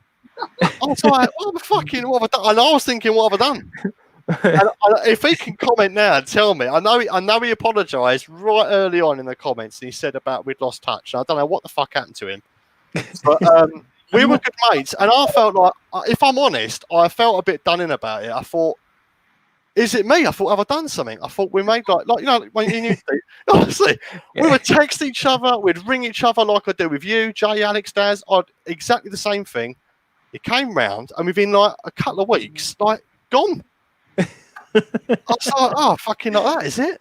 So if he can comment and tell me what's going on, that's cool. But yeah, I met Woodland anyway, and it was a right laugh. And then can you please go that video and retitle it? Retro Dave Nintendo gives Woodland his first Savaloy. Do you know what? I think it's actually called that. I think it's called Woodland tries a Savaloy. Let me find it. Wait a minute. I'm going to find it what it's called, right? And I'll. His shoes and sneak out the house, did he? Was it that kind of way he left you? Was it? Dave? No, I basically dropped him at the fucking train station, and that was it. It's like I felt like I'd been used and abused. Here we go. I'm just going to see this on my camera, right? Can you read that? If you keep it still. That's all back to fun. Woodley, it says, Woodland 37 comes to stay, eats a Savaloy. Please. 999 views. Oh, gee, chuck it on. I'll be the 1,000th. Right, I'll tell you what, I'm going to make it public right now. So after this, you can all go and watch it. Hang on. Right now, I'm going to do it right now. Right, public. Done. So search Woodland 37 comes to stay. It's now public. Brilliant. So anyway, I digress. So I met Woodland. Apologise. He didn't mean to make you feel this way. Oh, okay. I'm over it. I'm over it now. It was fucking 6 years ago. But at the time, I was like, yeah, what the fuck's this all about? Anyway, I met Woodland, and then also got to know other people commenting on like Tootie's channel. There's a few others. I can't remember everyone. And it wasn't until I think the first event was it Blackpool 2014. I think it was 6 years ago. I think Richard Turner put up a. Richard Turner's been sharing all the pictures today. Yeah, and that's what made me remember. I thought, fucking, it's 6 years ago. So that for me, that was like my first ever event. Was Play Blackpool 6 years ago. And also I got to meet up with Jay and Daz and everyone there. that, like you say, you first meet them and it's great, and you know the event was great, and with the bar, chatting in the bar and stuff, and then obviously Revival as well. Been to Revival, and like Steve said, you know you can't walk, you know, 10 paces without seeing someone, you know, and it's great, you know, and you kind of just make friends with everybody. And I think from there, it's just kind of gone to where it is now. I mean, I still stay in touch with a few people on a regular basis. There must be half dozen people I speak to like on a regular. I mean, I know what I normally do is I drive home from work, and that's my like hour for like talking to people. So I kind of drive home from work. I ring Steve, I ring Daz and Jay or whatever, and have a catch up, chat shit about games and just general stuff what we're doing. So YouTube has been a great platform for that, you know, for making friends and, you know, and just chat, you know, because my missus don't care about games, you know. Like if I get something, I'm excited about it. She's just like, you know, she doesn't give a shit. But to have friends that I've met here that I class as my real friends, and you can bounce with each other talking about stuff, and you understand it, you know. So it's been a really, really good experience. Although I've been quiet recently, I will make another appearance. But that's kind of where it's got me to today. Really, I just kind of still stay friends with people on and off YouTube. Yeah, I have to get back and do 2 more videos again, I think.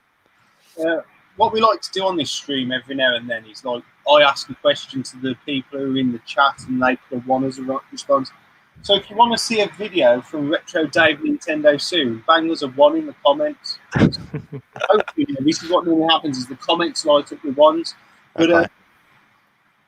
what we will say is the next question I want to talk to you guys about is because it's quite unique to have 2 members of UK VAC who are quite heavily involved in it now, I'm assuming.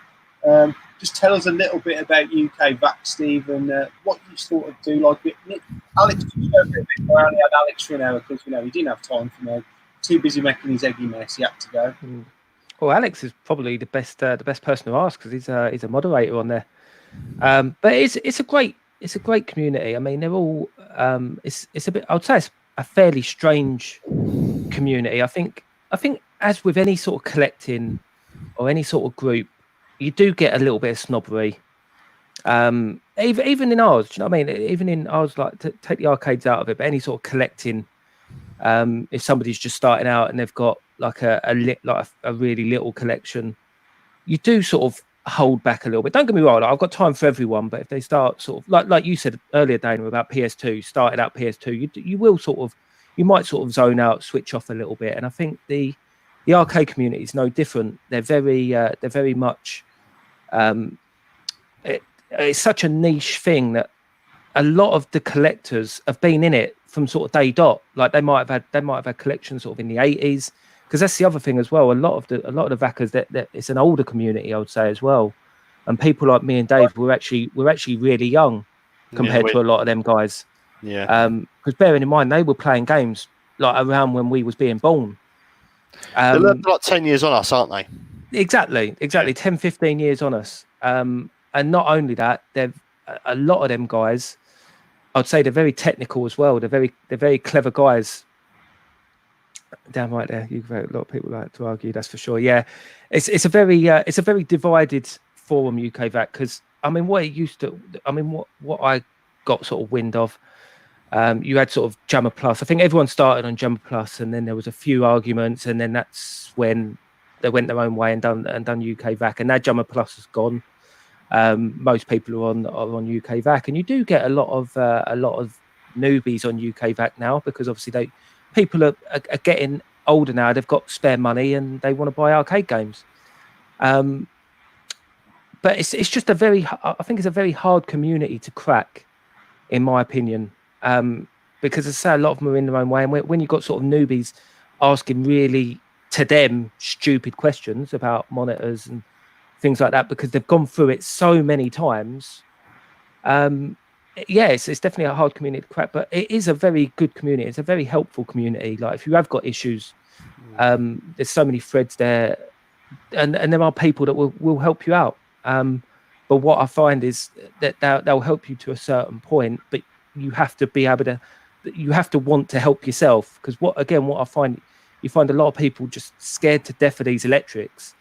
But basically, you'll get a lot of what I would say newbies are saying. Basically, what they want is they want somebody to come out and fix it for them. Yeah. Okay. And I think that's what a lot of them get a bit fed up with. And that's why it's a very tight circle, in my opinion. And I'm lucky enough to have met a lot of good guys within that tight circle. And I also met, like I've mentioned him a lot of times before, Monster Mug, who used to be a moderator on Jammer Plus, who's a very clever guy, and it gives you a lot of confidence because he'll show you what sort of needs to be done. If you get really stuck, he'll really help you out, because when it comes to these arcade cabs, I mean, CRT monitors, they are scary. Do you know what I mean? There's a lot of voltage in them. You need to know what you're doing. You can't just put your hands in the back of them, because it could kill you. Do you know what I mean? There's that much voltage in there. You need to know what you're doing. So these forums are so important. Doesn't they, that little monitor with the Vectrex can pack enough to... Oh yeah, of course, yeah. I mean, I believe they hold about 40,000 volts of CRT, and it doesn't matter if it's not plugged in or not. You have to discharge them. If you go messing around that anode cap, and Alex say, yeah, of course, anyone's welcome. Honestly, Alex, half offered on one of the comments of his videos. Half invited me to a UK VAX meeting, so I'm honestly, they're brilliant. They're absolutely brilliant. Because I mean, what I find, there's so many varied people on now. I mean, we know ourselves. Like me and Dave are quite well. Dave especially is a really good mate with Gav, who don't live too far from him. And Gav would rather be fixing these games than actually playing them. Yeah. And that's what you see some of these VACers are like. They're not really that bothered about playing the games. They just love fixing them, and they love the artwork. They just love seeing them work. But not overly bothered about playing them. But it's a really good community, and it's a very helpful community, as long as you're willing to help yourself. But like any community, I mean, I didn't realise how controversial the YouTube community could be. Do you know what I mean? Like I had no idea. I had absolutely no idea, and it's the same as that. Do you know what I mean? You get people that disagree. You've got bad blood between certain people. Same as any other community, and there's a lot of really good guys out there that will help you, and I've made a lot of friends through that forum. I mean, Alex obviously being one of them, and a lot of these guys they will help you. They'll go well out their way to help you out. What I'd ask, some of like the old boys, like the older generation, say, do they like frown upon your Astro Cities and stuff like that? No, they don't. They understand it. They understand it. Like it's horses for courses. Like Alex, I know Alex he'll never own a candy cab, and to be honest, I never saw myself owning a candy cab. I've got absolutely no nostalgia for them. Like they're literally just like fiber panels with, do you know what I mean, with a big monitor in front of it. They don't compare to an early 80s dedicated cab. But when you've only got so much room, I mean, bearing in mind, I mean, I couldn't, even if I emptied everything out of here, I could probably fit 10 cabs maximum. You've got to be able to get the most out of each cabinet.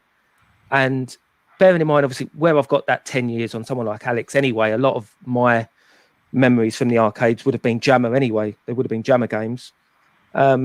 So yeah, it's horses for courses. I don't think they're frowned upon. It's just, in fact, no, I know they're not frowned upon or looked down on. It's just what people like. What I would say is, someone who helped at Revival the last Revival moving all the cabs, I'd rather move a candy cab over any fucking other sort of... 100%. Yeah, they're dedicated cabs weigh a ton. I mean, candy cabs do as well, but at least they're on wheels and you can actually take them apart and quite easy. That's what I mean. Like, if anyone wants to get into the hobby, I would say Jammer, like candy cabs are definitely a lot easier to maintain. The parts are a lot easier to get hold of. Because I mean, bearing in mind, I'll touch on a subject that might be a bit of a sore subject, but you look at someone like Arcade Club Andy, who's a lovely guy, and he's doing a great deal for the gaming community, but he's not particularly doing much for the arcade collecting community, because obviously he's buying everything up to run his business.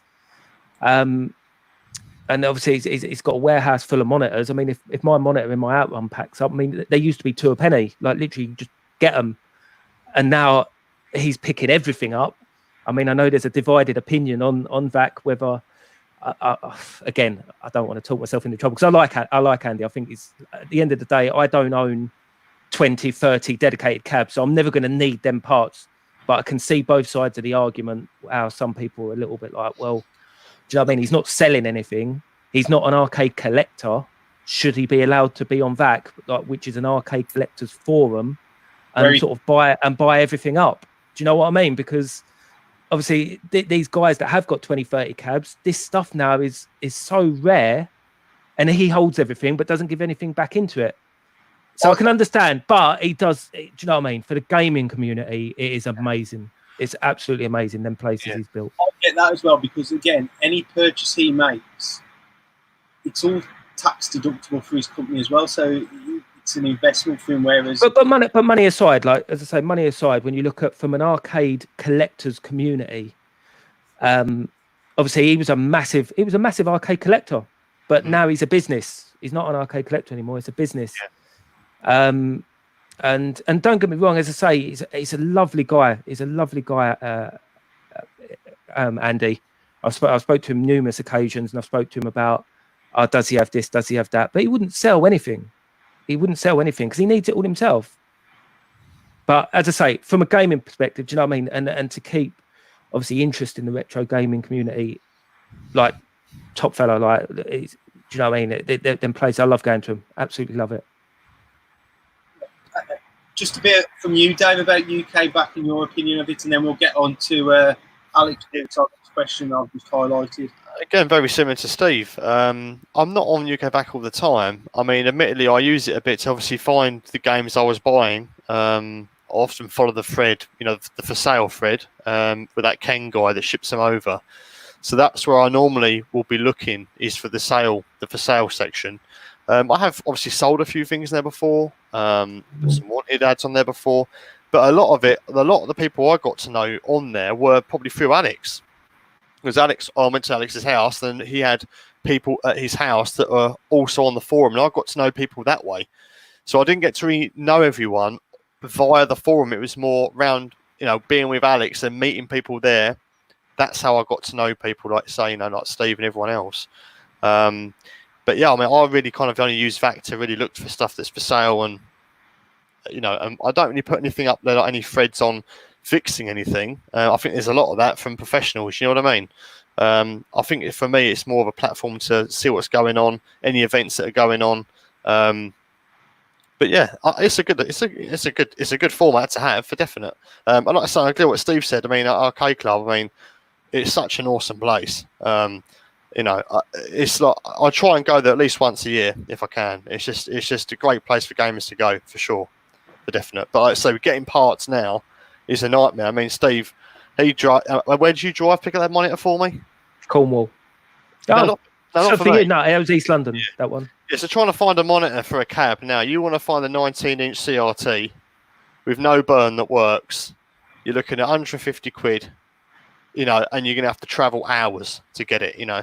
I mean, Steve helped me out. You went to pick one up that was near you, wasn't it, on the way, you know, London way. You know, trying to get bits is really hard. So if you're going to buy a cab, you want to make sure it's complete and ideally working. Definitely.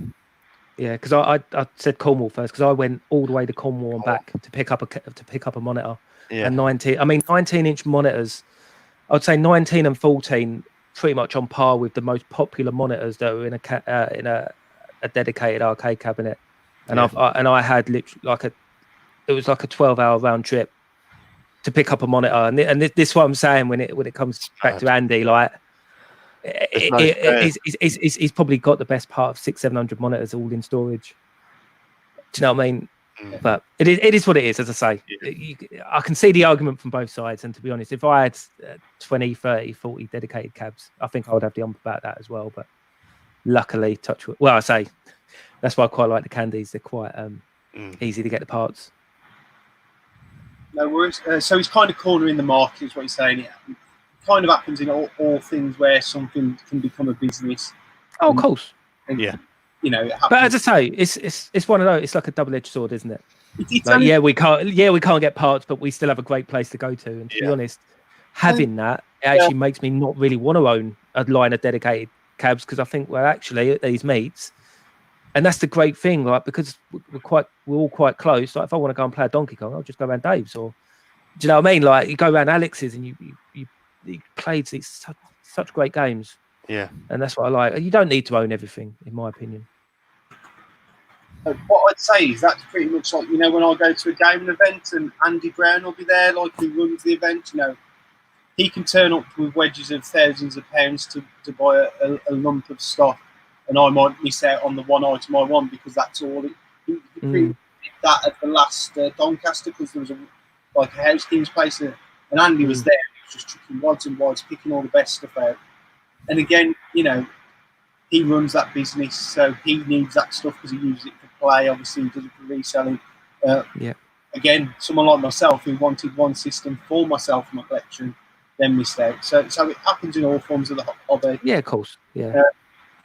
Just answering then, I think Jonas Deloro's gone to sleep anyway. It's a bit late for Dad, the brandy or the whiskey, so we probably know that. So we can talk a little bit. What do you lads make of the one-up arcade cabs or arcade one-ups, whichever way around it is? I mean, they're not for me, but I can see the appeal.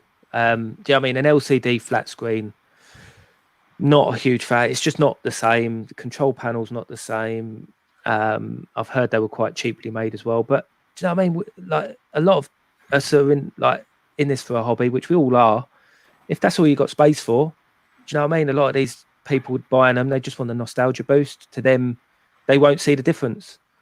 So I mean, I do think anything that keeps the demand up and just keeping everyone talking and loving retro gaming is good in my opinion. So yeah, they're good for that, but not for me.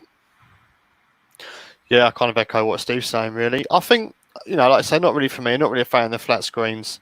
I mean, I'm lucky enough to have the space for the full size ones, but I can get, if you've got a small room or you've got room for one small game and you really like Gallagher or Final Fight, so you could get one and fit it in your room like Daz has done. I mean, if I saw, let's say, if there was a Gallagher at Argos for 50 quid, I'd probably take a punt on it for 50 quid, but I wouldn't spend hundreds, because if you add a little bit more of that, you could probably get a real cabinet, or you could get a jammer cab with 61 and play the game. Do you see what I mean? Yeah.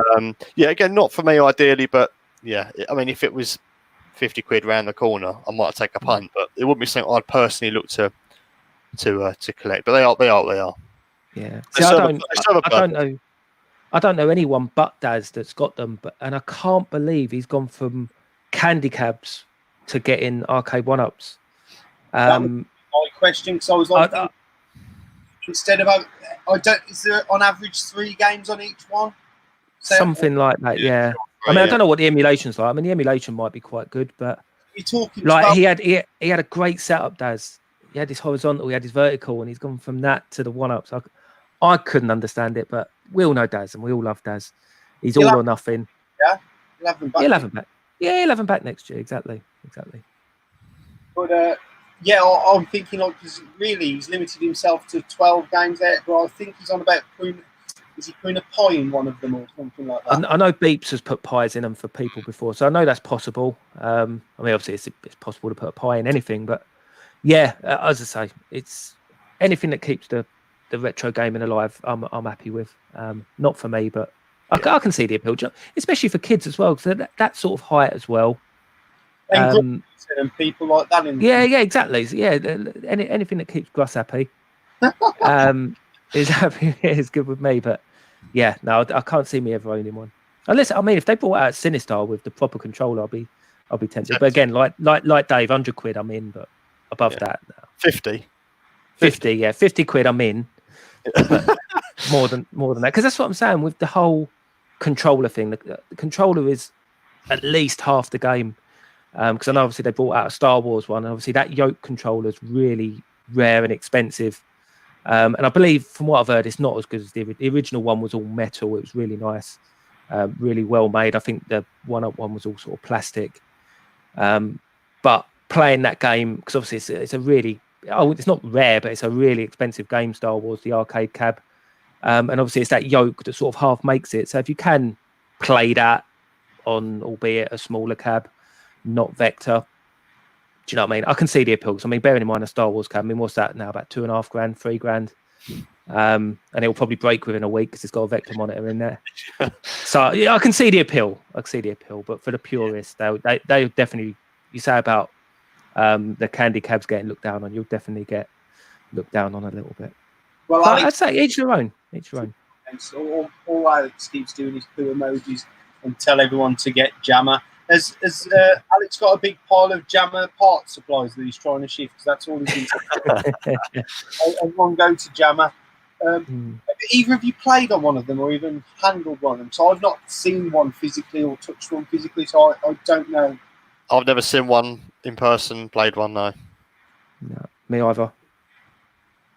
I just wondered whether what the sticks and that, as you say, the controls are the massively important part. So even if, like, you know, the screen isn't what you want, if they feel good, I could probably see the appeal to them. But again, I mean, even I imagine even if they're not that good, it'll be easy to replace them. I mean, like Samurai or Sumitsu buttons and sticks, they're not expensive. Do you know what I mean? Like, you can get, what about £1.50 each a button, and the sticks, what about £15, something like that. So, but it's just I love my scan lines. I want a CRT in front of me with retro gaming.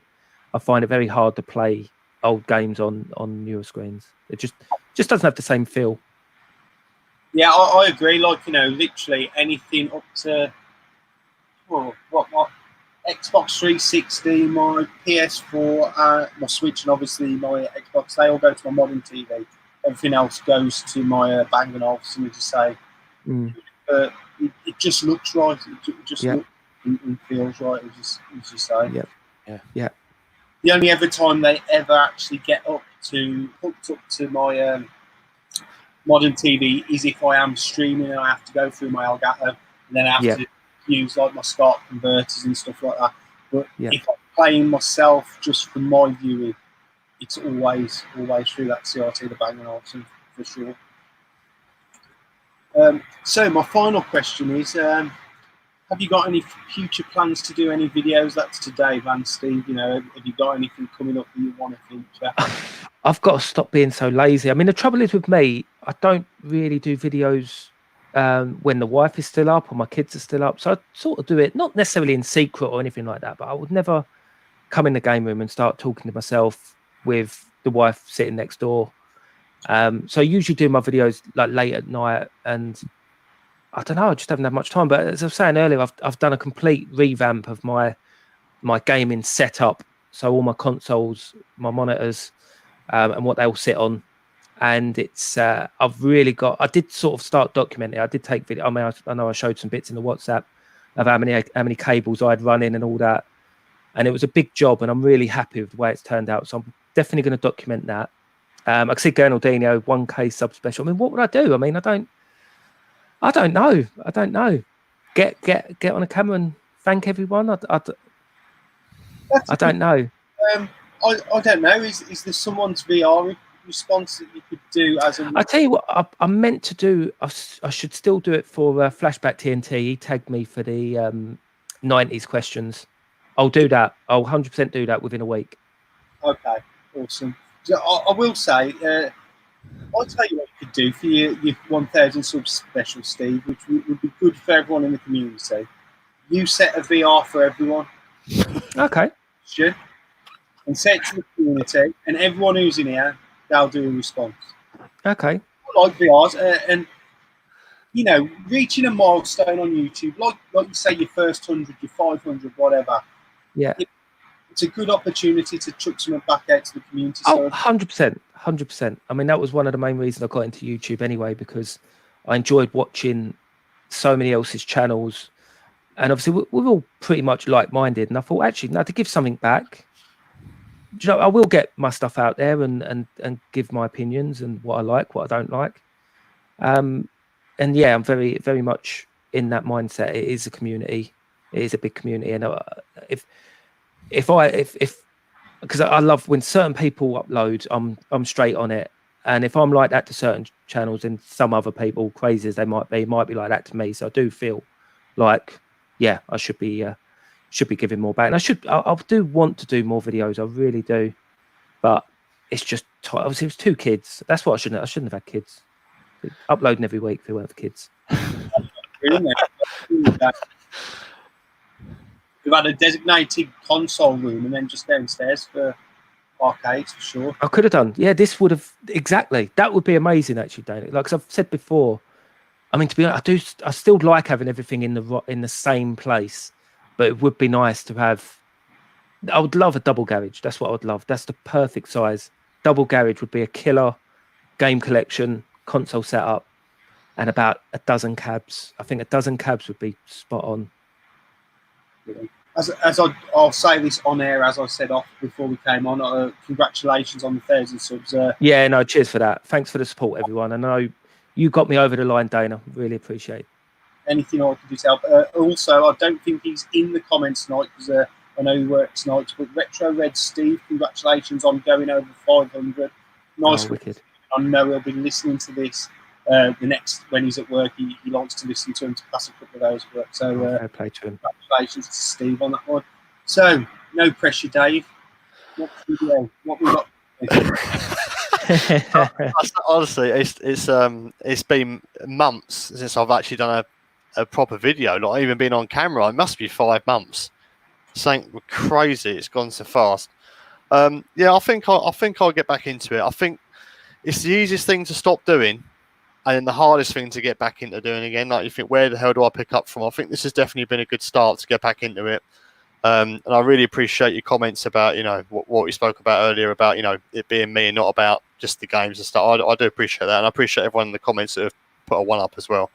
I think for me, it's going to be more, arcade, pinball related content, because that's kind of where I'm going. So there's not going to be videos on pickups of, NES or SNES games and stuff like that. It's definitely going the other way. I've got stuff in the pipeline because I've got another machine coming. I've got some, some mods I want to do. I've actually bought a few mods for the pinballs already, so I want to do videos on them. So that'll be something to do for definite. I'm not sure they'll be as frequent as I used to be. Like Steve said, I can't do videos when. I mean, I've been allowed a special night out tonight. Normally, I'll be on the set here, my cup of tea, and my fucking digestives watching telly, at this time of night. So yeah, like you say, like Steve, I have to do my videos late at night. A lot of the time, it's having the enthusiasm, the energy to do something anyway. But yeah, I'll definitely get back into it. It might not be as thick and fast as it used to be back in the day.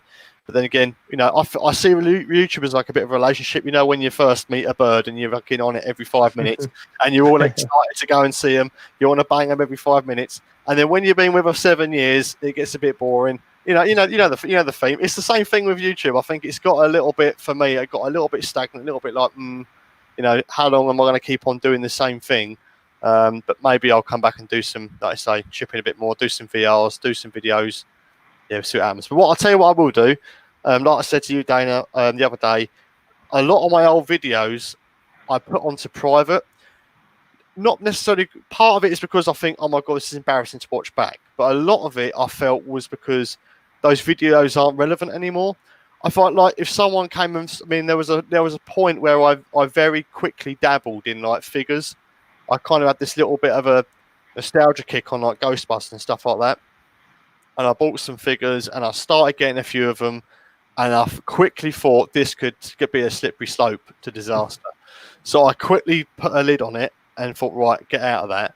So videos like that, some of my older videos I've put on private because I think if someone came and found my channel and saw that, subscribed, and then saw the next upload was something about random, like a pinball bulb or something, they'd be thinking, what's this guy all about? It's not what I subscribed for. So I kind of hit those videos thinking if someone went to the channel now, it might be kind of relevant. But what I will do is, and like Tootie said there, I'm gonna go through my videos and I'm gonna put them back to public. And like you say, I appreciate you saying about it being a journey. So if you guys want to go back and watch all my old stuff, and I said I saw there's people commented in the stream the other day. Is it Dave's Birdroom? I think it might have been him. He mentioned the video of me at work when I was at work and I uploaded some video and it had there was like a dildo on the windowsill and there was like a mouldy fridge and all that. And and there was a guy supposed to kicked his flat in. And I put those videos up thinking no one would ever care. But reading that comment, thinking, like I say, people do go back and people do look at stuff. And is it Tootie? Yes, it says Tootie. But yeah, I'll go back and I'll put them back to public. And then you guys, if you want to go back and have a look, that's cool. But I appreciate the feedback on that. But yeah, I'll try and I'll try and get back into doing some more vids. Yeah. And to be honest, Dave, you know, I'd like to see you putting the pinball machine together when you get it. That sort of video, you know, just the talk of how you do what you do. You know, you're excited. Like one of my favourite, most recent videos, although it was funny and it was live, was fucking Alex, bless his soul, buying that arcade cab. Yeah. All Got it for him. Yeah, that's got it, man. He then can do a second part, because I know he's obviously got working, he's said on Facebook. It's almost a second video coming out of that, of his journey of getting it fixed. You know, so the journey of you getting the arcade cab, putting the arcade cab together, putting the mods on it. Also, when you attend events, mate, it's always good just to do a recap video of the event, because I always think there's probably, you know, there's 42 people watching this stream, there's not 42 people commenting. So there's people watching who are always on the offence about stuff, maybe being starting a YouTube channel, maybe it's just getting involved in the comments, maybe it's going to an event. So I'm not saying it's our job or responsibility, but the more we put this stuff out there, the better these events are for ourselves. So if we do a recap of events, even if it's just a 10-minute video or a 10-minute walkabout, then, you know, as you say, it's all part of our journey. It's all part of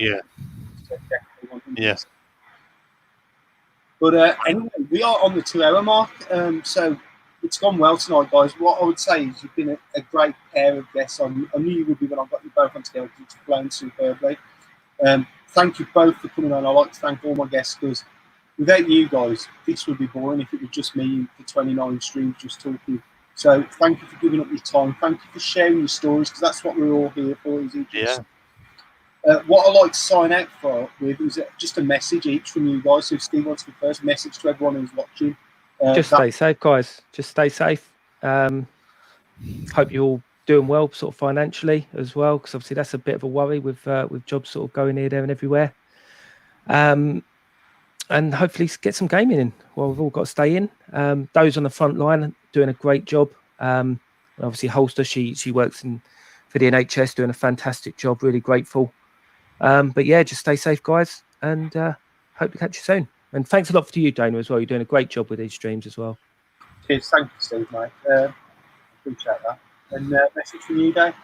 Yeah, I echo similar to Steve. I say, as frustrating as it is, you know, being limited to what you can do and where you can go and all the rest of it. You just got to, you know, just hold in there and don't take any risks for the time being until we get out of this madness, whenever that will be. And like you say, you know, just keep playing your games, just, you know, keep in contact with each other, message each other, call each other. You know, again, I like to say, Dana, doing the videos has been awesome, because, like I said to you the other day, you know, you're getting everyone on, almost bringing everyone together. You're almost like forcing everyone to kind of get involved, get chatting in the comments, bringing everyone on the camera, man. So what you're doing is just, you know, pioneering, really. It's really good. And I appreciate having me on as well. Cheers. And that's good, man. Just before I drop you both backstage, thank you both for being on. You've been brilliant guests. And I know the guys in the comments have loved it, man. Probably have questions for anyone. Massive thanks for that, Dana, as well. But I'd say, I mean, another quick one as well. I know that I saw in the comments earlier about Old School asking if I was drinking pop. I was actually drinking Disaronno, which I suppose is pop, but this actually came from Dave. Dave got me this. It weren't just me. It weren't just me. It weren't just Dave. It was a few other Dave and a few Vackers. But that's how good the community is. Get me drink for my birthday. Top community. Fair play. I love amaretto and coke. Yeah, awesome stuff. A bit girly, but I love it. I like it, man. They give me shit in the comments for what I do. Both guys, I'm just going to drop you backstage while I dig in at the final. Cheers, guys. Thank you. Guys, thank you all so much, man. The stream nearly peaked tonight. We got 51 at one point. You've been massively superb in the comments. What I'd say is tonight is probably the most questions you guys have asked me to ask. I love that. I love that. If I've got stuff to ask people you want, so please keep the questions coming. I will try and keep on top of them. As you can see, because the comments flow so quick, I'm trying to write them down. But massive thank you to Steve and to Dave. I know Dave has been away from YouTube and he was a bit apprehensive about coming on, but I just want to say a big shout out to him. He's doing a superb job, and I know you've all loved seeing him. I've asked you all to stay till the end, and I know what you're thinking. I'm going to say something controversial. It's not. It's to do with the stream tomorrow. I think I've got 3 guests on tomorrow. 3. Stay tuned they're not the usual sort of guests. They're not from the gaming community, but I think if you're into your 90s stuff, you might find it interesting. So stay tuned for tomorrow and give it some time, because you might just enjoy the journey. So without further ado, it's time for me to say goodnight, and I'll see you all tomorrow. Take it easy, YouTube. Ta-ra for now.